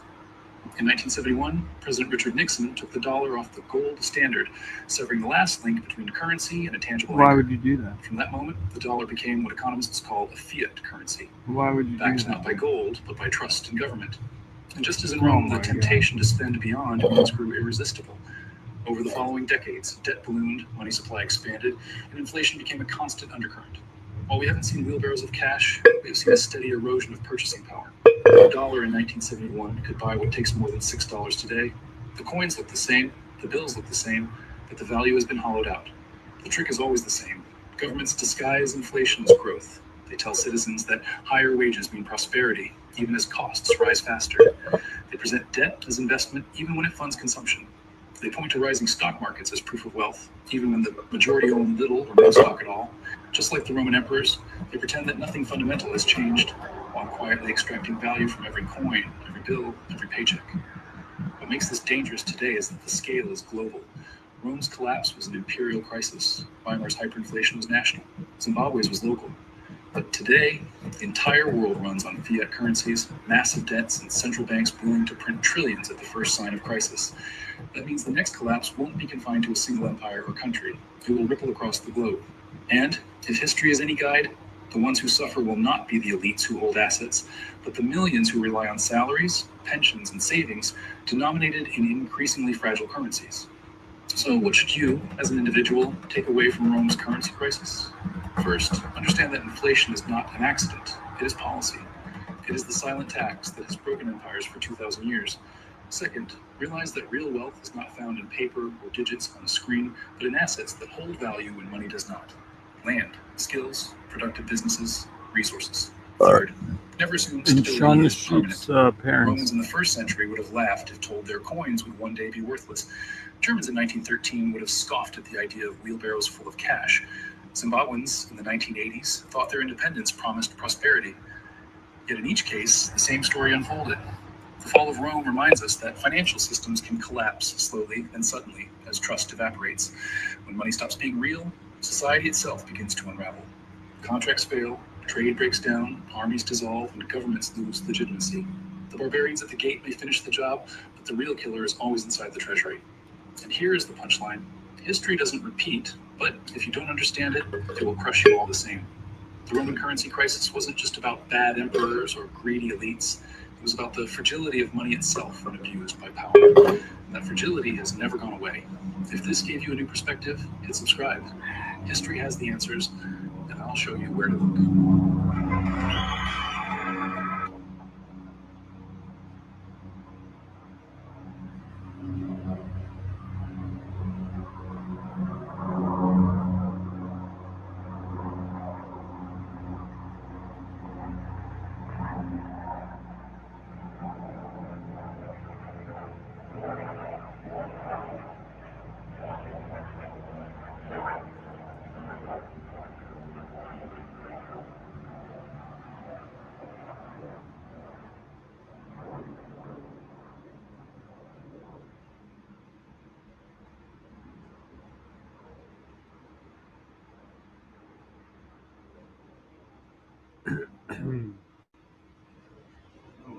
Meanwhile, the New York Federal Reserve revealing this morning the amount of U.S. Treasuries held by global central banks hit its lowest in more than a decade, a drop of about $130 billion just since August, raising fears that global de-dollarization is accelerating. For more let's bring in BK Asset Management Managing Director of FX Strategy, Kathy Lean. Kathy, great to have you with us. It's not just this drop held in treasuries held at the New York Federal Reserve Bank, but it's also the rise in gold, it's the weakness in the dollar. It's all these things combined, Kathy. What do you think is going on? What do you think is going on? Well, I think that the dollar de-dollarization is impacting the rise in gold. It's playing a very big story. We're seeing a structural shift, and normally custody holdings will fluctuate based upon global conditions, interest rates, who's managing the assets, but this is a deeper issue. I think we started to see a significant decline after we had the initial tariffs. So tariffs and geopolitics have been a big part of the story. And this has pushed a lot of central banks to think twice about what kind of assets they want to be holding. And when trade becomes unpredictable, and we're still seeing new tariff announcements, every single month, central banks are starting to look for ways to diversify and protect themselves from U.S. policy risk. At the same time, we have a treasury market that's pretty stable. So how do you reconcile the two? So we do have a treasury market that is fairly stable, but I think we are in an environment where investors, especially given the U.S. U.S. government shutdown and the extreme level of the deficit, the treasuries are no longer seen as true of a risk-free asset as they may have been a decade ago. So this is also affecting the dollars and the attractiveness of treasuries. So central banks, what they're doing is they're not necessarily rejecting the dollar, but they don't want to be overexposed to it in this type of market environment. So there's a lot of factors that are playing into the reduction in treasury holdings. Kathy, the dollar stabilized and bounced recently, but still it's probably having its worst year since the 1970s. And I think it's policy, actually, to weaken the U.S. dollar because we have $39 trillion of debt that we're not going to grow our way out of. The question is, at what point does a weaker dollar become problematic? Well, the weaker dollar, as well as the lack of enthusiasm or reduction in enthusiasm for U.S. Treasuries, is a huge problem because I think, first off, it's going to increase borrowing costs, making the Federal Reserve's job more difficult. It's also going to hurt the liquidity in the Treasury market, and then also, hurt the dollar's dominance. But as you said, this could be part of the plan. I do think at some point, it's hard to say, I don't have a magic ball telling me when, but I do think if borrowing costs don't come down as much as the Trump administration or the central bank wants, that will become a more serious problem. Kathy, would you agree that we're in a new kind of inflationary environment? I mean, that's what gold is telling us, and obviously these bonds have been terrible for the last 3 or 4 years. It looks to me, as a technician, that we're in a new secular bear market for bonds. I mean, to me, that's the bigger issue for treasuries. That it's just we're in an inflationary regime, and so that's why people are moving maybe some of their safe assets from bonds to gold. It's not so much that they're afraid of the dollar, but just that they don't want to own bonds. Right. I mean, I don't think they're necessarily afraid of the dollar. They're really just looking for diversification. I mean, pretty much since the sanctions on Russia in 2022, central banks have been adding to their gold reserves. And actually in August of this year, the total value of gold reserves actually exceeded the value of treasuries for the first time since 1996. So this is a really big trend. And looking forward, 3/4 of central banks say that they plan to continue to buy more gold over the next 5 years. So, gold is also a safe haven without the policy strings or sanction risk. And I think, gold is telling us a very big story of a lot of things that are happening beyond inflation concerns that is driving de-dollarization. Kathy, it's Tim. I'm a huge gold bull, and for all the reasons you've mentioned, but the number one culprit of de-dollarization is China. You can't tell me China, who is the biggest producer of gold, who has every interest in making Hong Kong and also Beijing a money center, the renminbi backed by gold. The more gold reserves they have, the more legitimate that currency is. Is this really about China? Everything else has been going on for 25 years, but this move in gold in the last 12 months with announcements by China in terms of their gold position and their treasury holdings inversely correlated to that, this move in gold is China today.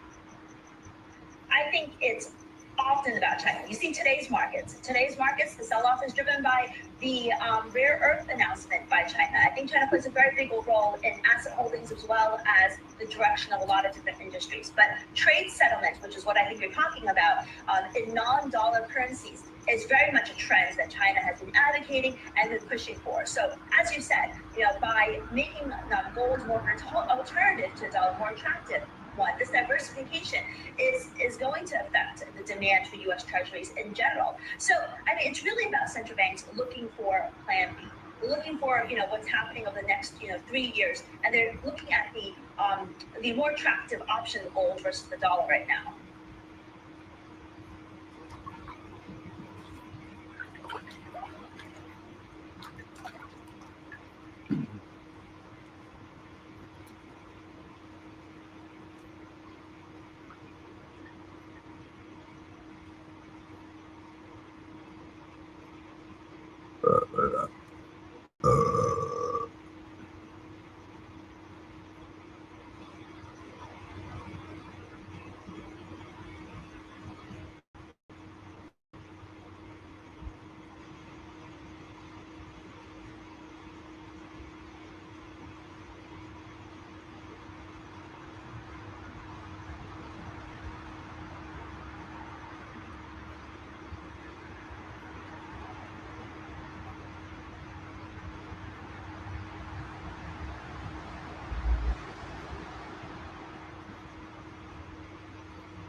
Our AI-powered platform turns your vision into a unique logo.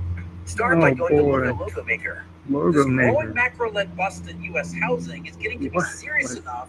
Even the Federal Reserve wants the public to know it is taking it seriously and even discussing it at its policy meeting. As I keep telling you, whenever central bankers admit that they see something, you know it isn't good. Now, according to the latest minutes that were released from Why don't you just throw some paint at the wall and call it a fucking logo, dude? Like,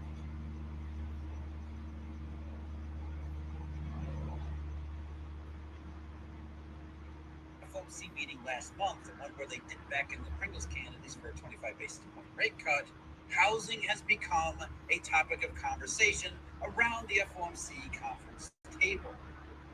They raised the possibility this housing bust will add even more trouble to an already troubled U.S. economy.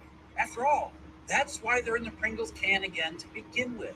But all of these negative factors are either related right now or in danger of becoming further entangled. What I mean is, we have loads of evidence that the labor market is, at best, in danger, and more likely, it is already shedding jobs. That then reduces the number of buyers who are willing and even able to jump into the real estate market. It might also increase the number of sellers, assuming that hasn't happened already. As house prices have to adjust lower, which they are doing, that opens a whole other can of worms in wealth effects and even potentially credit markets. And we're already getting some tangential confirmation of both of those in places like credit card use. But either way, it all comes back to the jobs picture and the potential spillover into credit, housing, and beyond. These macro and now housing market ingredients are what make this special Pringles so irresistible to central bankers. The FOMC's minutes already make that perfectly clear. September's rate cut was just the first of the next series. And we've known the whole time that rates were going to go down and go down by a lot. What we didn't know was when or how or exactly for what reason. But we've reached the stage in this downswing where even the Federal Reserve is talking and acting and talking about further acting on all of these increasingly clear negatives that even policymakers can see. And as I keep saying, if they can see it, you know it isn't good. What the FOMC minutes said for the September meeting was, quote, several participants noted continued weakness in the housing market, and a couple of participants mentioned the possibility of a more substantial deterioration in the housing market as another downside risk to economic activity. The truth is, the housing market has been deep in the toilet for the past several years. Just look at resale activity, or more accurately, the utter lack of resale activity. According to the National Association of Realtors, existing home sales were a pitiful 4 million season-adjusted annual rate in August, the latest data that we have. 4 million is basically the housing bust bottom from 15 years ago. Now, obviously, it's not the same thing. That crisis was fed by overactive mortgage finance, meaning it was precipitated by a credit-fueled bubble that started to bubble up in the 90s and kept going and got really ridiculous in the middle 2000s. Mortgage finance crashed in 2008, and then contrary to all the claims about QE and zero interest rates being stimulus, bank lending on mortgages and overall mortgage credit never recovered. They never recovered, just like the economy. In fact, this is one reason the economy never recovered. They never recovered. You want to know why there aren't enough houses in this country? It's right here, because depression economics at banks mean they will not lend to individual borrowers, not safe and liquid enough. They will lend to BlackRock and other non-banks who want to buy up properties so that they can rent them back to you at higher and higher rates, though even they're having trouble doing so in this economy, which is another factor that goes into the housing downturn. But here in the middle 2020s, there is no credit-fueled bubble by which to create a housing credit disaster.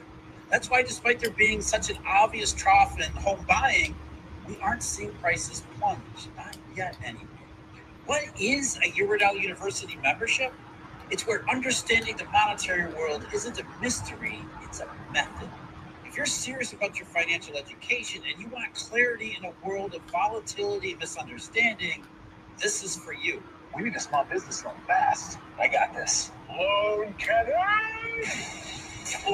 There's a better way to get a fast small business loan. Put it on. Mainstream education has left so many gaps on the most foundational concepts, making sense of everything is practically impossible otherwise. With our memberships, we'll fill in everything that you've been missing. Whether you're starting out or sharpening your edge, our memberships scale with your goals.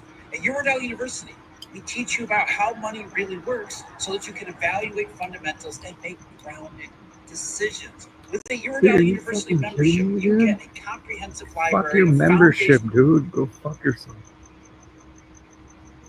Fucking dumb fuck. What value are you providing to me right now, dude? Fucking zero. Blah, blah, blah, blah. Like, buy my membership. How about no, dude? Just turn off your video like fucking 5 fucking minutes into it. Think I'm gonna buy your fucking membership, you retard? The fuck?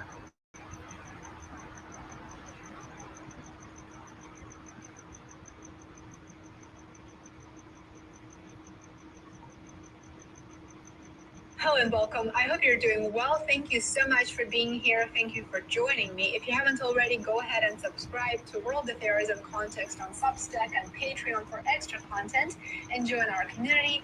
By the way, I just started investor confidence is sky high, and markets are betting heavily that the United States Federal Reserve will soon cut interest rates. But beneath that optimism lies a growing paradox, one that puts America's central bank, the most powerful central bank in the world, in an increasingly uncomfortable and a very risky position. The Fed, as most of us know, has two official goals, what's called its dual mandate, to achieve price stability and maximum employment. It is a balancing act that every economic student learns through the famous Phillips curve, the idea that low unemployment often comes with higher inflation and vice versa. For decades, policymakers tried to manage the trade-off. But the world has changed over the past few years. That once reliable relationship between inflation and jobs has broken down. After consumer prices soared to 9%, officially to 9%, in 2022, inflation has since fallen to about 3%, yet unemployment has barely budged, hovering around 4%, which economists consider full employment. But now, leading economists sound alarm. A new problem is emerging, a decoupling between economic growth and job creation. GDP growth remains strong, hitting a 2-year high this summer, yet hiring is slowing and wage growth is cooling, to put it mildly. Inflation, while no longer a runaway inflation, is ticking up. This disconnect is forcing policymakers to confront a new kind of trilemma, if you will, balancing inflation, employment, and financial stability. Because markets flush with optimism are already betting on rate cuts. The expectation alone is losing financial conditions, pushing up equity prices, compressing risk premiums, and fueling a new wave of speculative behavior. And that's the Fed's dilemma. If it cuts rates too soon, it risks reinflating asset bubbles, much like those that preceded the 2008 financial crisis. By the way, in a recent video, I explained why the stock market is high, why it's doing so well, even though the economy is collapsing. The video has more than 300,000 views by now, the last time I checked. I highly recommend that you watch it next. I will link it below. So if the Federal Reserve waits too long and doesn't cut rates, it could push the labor market into a deeper slowdown. Either move could, of course, threaten one of its three objectives, and this time all three are intertwined. Why is this happening now? I think that is a very important question. Well, part of the answer lies in structural shifts within the U.S. economy. The U.S. labor force has expanded thanks to immigration over the past several years and higher participation rates. These two factors effectively facilitated growth without sparking wage-driven inflation. At the same time, technology, particularly AI and automation, is boosting productivity, which enables output to rise even as employment growth slows. How exactly is AI boosting While these productivity? factors explain the current decoupling, they don't really make the Fed's job any Can you show me easier. a fucking example? Markets are celebrating the upside. We got married 2 months ago now. We are moving into our new house, so lots of milestones. Rising asset values and strong corporate profits, that is, but the underlying tension remains. And as we know very well, cracks in the economy are becoming wider. They're just too big to ignore.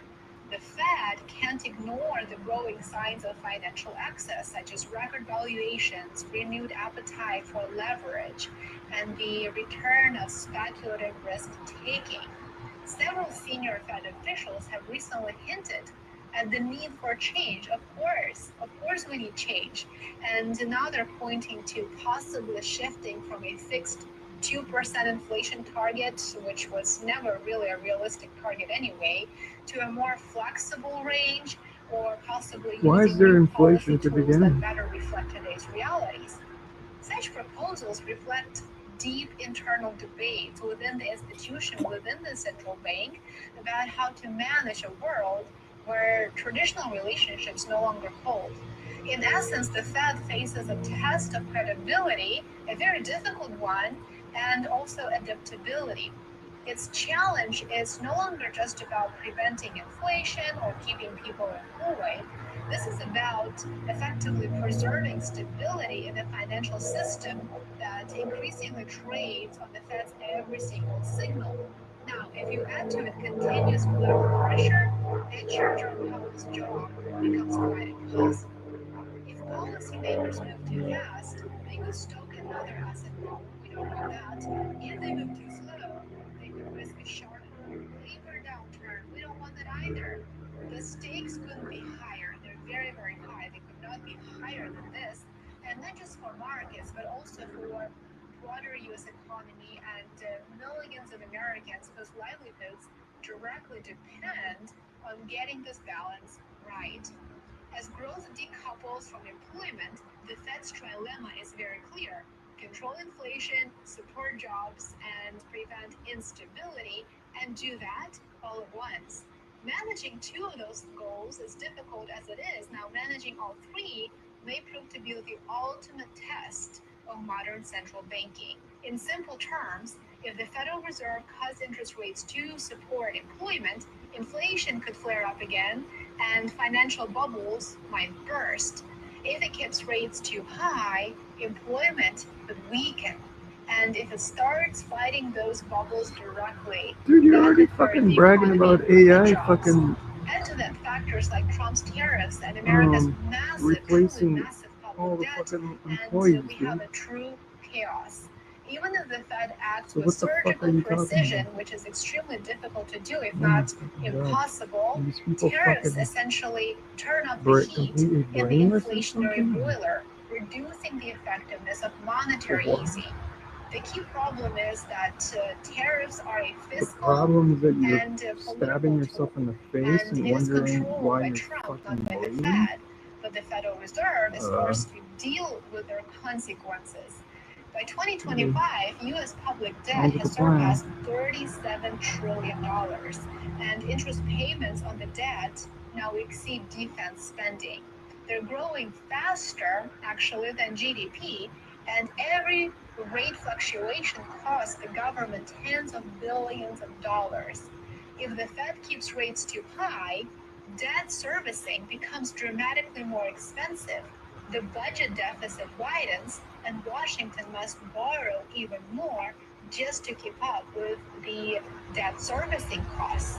If the Fed lowers rates, it risks triggering capital outflows, especially from treasuries, which would weaken the dollar and fuel inflation through imports and commodities.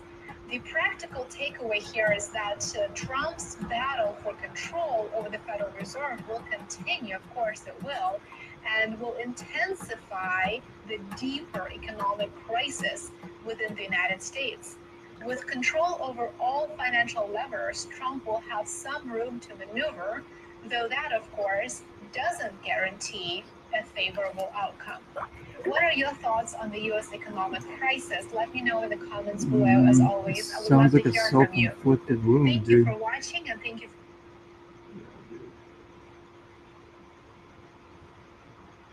Sounds like you need to stop cutting your own fucking wrists. Fucking emo weirdo.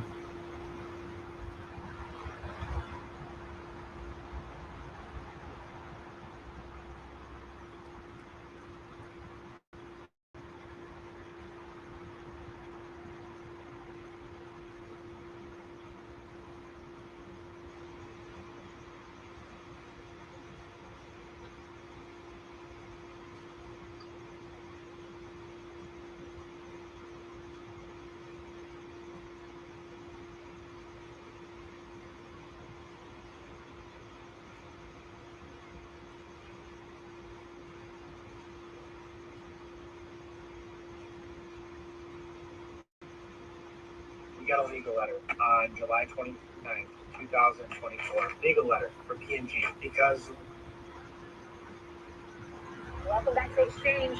FedEx lowered today after JP Morgan downgraded shares to neutral from overweight, lowered their price target by $10 from $274 per share. You see, most shares actually now.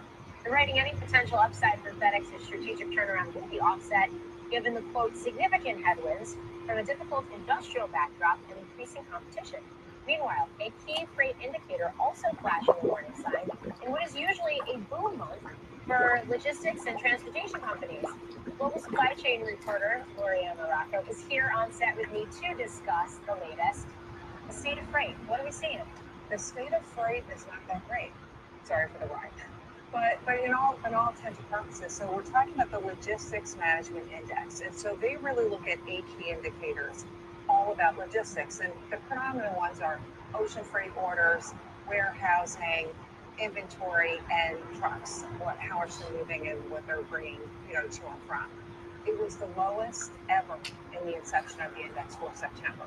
Now, September is a key month because this is a time when you've got your stuff coming in for Halloween, and then in October, where we are now, that's when we're going to start seeing the all-important holiday freight moving in, and it's not there. Okay. Dude. Is this a reflection of the broader economy? Are you It's a stupid? reflection of the broader Dude. economy and the impact. Do you remember the tariffs. tariffs? So what we saw was this massive pulling forward from these companies, bringing their items in because of what was going on with the global trade war. Oh my Well, god. those items are sitting in the God. warehousing, and the inflation in those products are sitting there. That's why we're not seeing that trickle down effect, right? Because the holiday items haven't moved in. But more importantly, no one's ordering. And so what happened is, and what we're seeing in this index, is that the containers, Well, I already have they're a lot of sitting, shit, man. gathering dust in the warehouse. I don't need any more And no shit. new product is coming in because retailers and manufacturers are holding back because we're not buying anything. Yeah. So what's the read-through to the different parts of transportation and logistics? What does this mean, especially as we start to head into earnings season here? So the key thing is here, it's the battle of the box. So freight companies get paid per item that they're moving, and it doesn't matter what segment you're in. You could be in the light truckload, where it's, you're getting paid per parcel, you're getting paid by containers, you're getting paid by air freight. The less items that are coming in, therefore, means you're going to be making less money.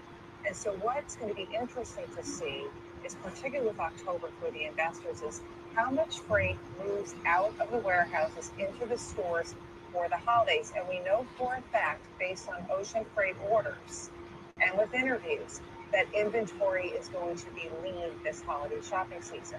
So that means the lighter than truckload folks that are going to be delivering to the consumer or to the store, they're going to be moving less.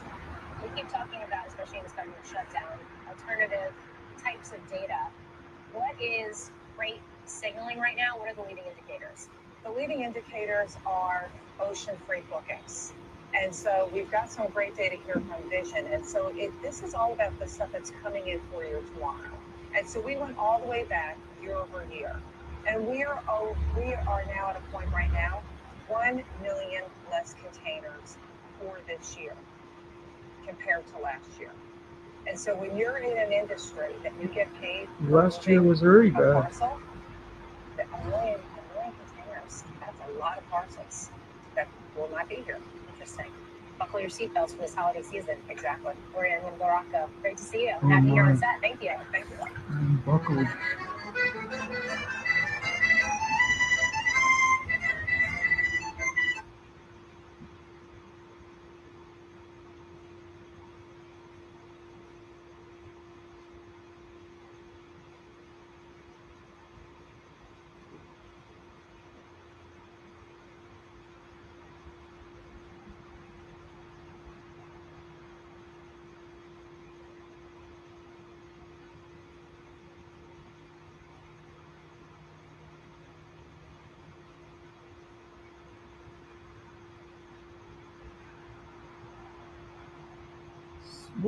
What the fuck?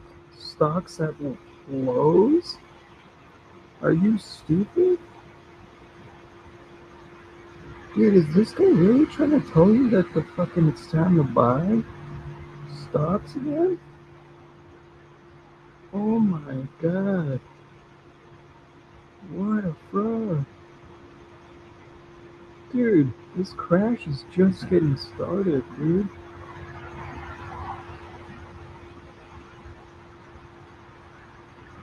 This fucking guy. Let's see this. Place, which is that growth is sound. Bring in Mohammed El-Arian now. He's Allianz Chief Economic Advisor. It's good to have you. Thanks for joining us as we try and take our viewers through these last 30 minutes or so of this sell-off today. What do you think about it? Thanks, Scott. I'm not surprised at all. I'm not surprised to what's happening in equities, what's happening in the bond market, what's happening to gold, what's happening to Chinese ETF, because we've had two bits of news today that challenge something that was deeply rooted in the marketplace, which is that growth is sound, inflation is stable, the Fed is going to continue cutting, and policy volatility, the worst of it is behind us. So it doesn't surprise me. The social media post by President Trump is that face massive increase in tariffs. Mining And don't fucking forget, shitcoin we're talking not and just about fucking direct tariffs, making but fucking also secondary tariffs. So there's fucking quite a big scope. cartoons on YouTube is Market fucking assumed gross. that things were fine, and by November we would have a friendly announcement. And then the second one that's flying under the radar screen, but it matters, the second announcement, is the layoffs are started, which questions the notion that this is just a regular shutdown, where once we reopen, everything will be fine and the market should just look through it. So it's two bits of news. Oh yeah. A big bit of news and a secondary bit of news. Yeah, because the markets are just gonna keep going freaking up every day. Very friendly assumptions about the environment in which the stock market has gone from record to record. So you really think that maybe this is the first showing itself of the shutdown, which the market had all but ignored up until today, if in fact it is, as you suggest, thinking about the layoffs that, were announced via social media posts from the head of OMB, as well as this escalation with China? I do, because the market has seen this movie before, the shutdown movie. We thought we knew how it ends. It ends by people getting paid for what they've missed and no layoffs. And now suddenly That's not there gonna is happen a this higher time. probability. It's not overwhelming, but there's a higher I hope probability you of don't. permanent What the layoffs. fuck? Now You don't get paid for fucking with not the working. bit of the economy, the K-shaped Fuck economy that, that's dude. already vulnerable. So this I should is get myself a another job. development that is pulling the rug from a working assumption that was actually a very comforting working assumption that this is the same movie, we've seen it, we know exactly what happens. No, but you talked about these assumptions earlier, where you almost suggest that the notion that growth is sound, that's the word you used, and that the Fed is going to cut more, aren't based in reality. I mean, growth is sound. The economy is sound. I mean, we're according to Atlanta Fed 3.8, and we know the Fed's going to cut more, Mohammed, don't we? So first, I think the economy is sound. I want to argue this is distributional effects, but you don't want to push the lower segments of the population too far. Why is it sound? Because of AI. AI has a significant direct and indirect effect on growth. The direct effect is all the investment in the enablers. The indirect effect is through the wealth, the fact that people feel wealthier and may spend more. So this AI engine will continue. What is more in doubt is the consumption side, which normally has been a big driver, and particularly the consumption by lower income households. But this is a sound economy, don't get me wrong. It's certainly better than anywhere else that I look at, and that includes Europe and China. Let me ask you Why about do the they so-called always keep final saying five, that? which we believe It's like, is left out of a larger pool of potential successors for Chair Powell. it's like I took the least. Bowman, Waller, Reeder, Warsh, Hassett. We'll show you a wall here that we've created to capture that as this process appears to be winding itself closer to the finish line. What do you make of that group? If that is in fact the last five before we find out an actual name? They are a very solid five. All of them have experience. All of them have an amount of economic training that is significant. I'm comfortable with the five. I have preferences among the five, but any of the five would be a very credible replacement for Chair Powell. Finally, a platform that thinks like you. The new Power E-Trade Pro gives you nearly unlimited customization with up to 120 tools and charts across 6 workspaces, plus automatic pattern recognition from the original place to trade online. Yeah.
Yo, yo, yo.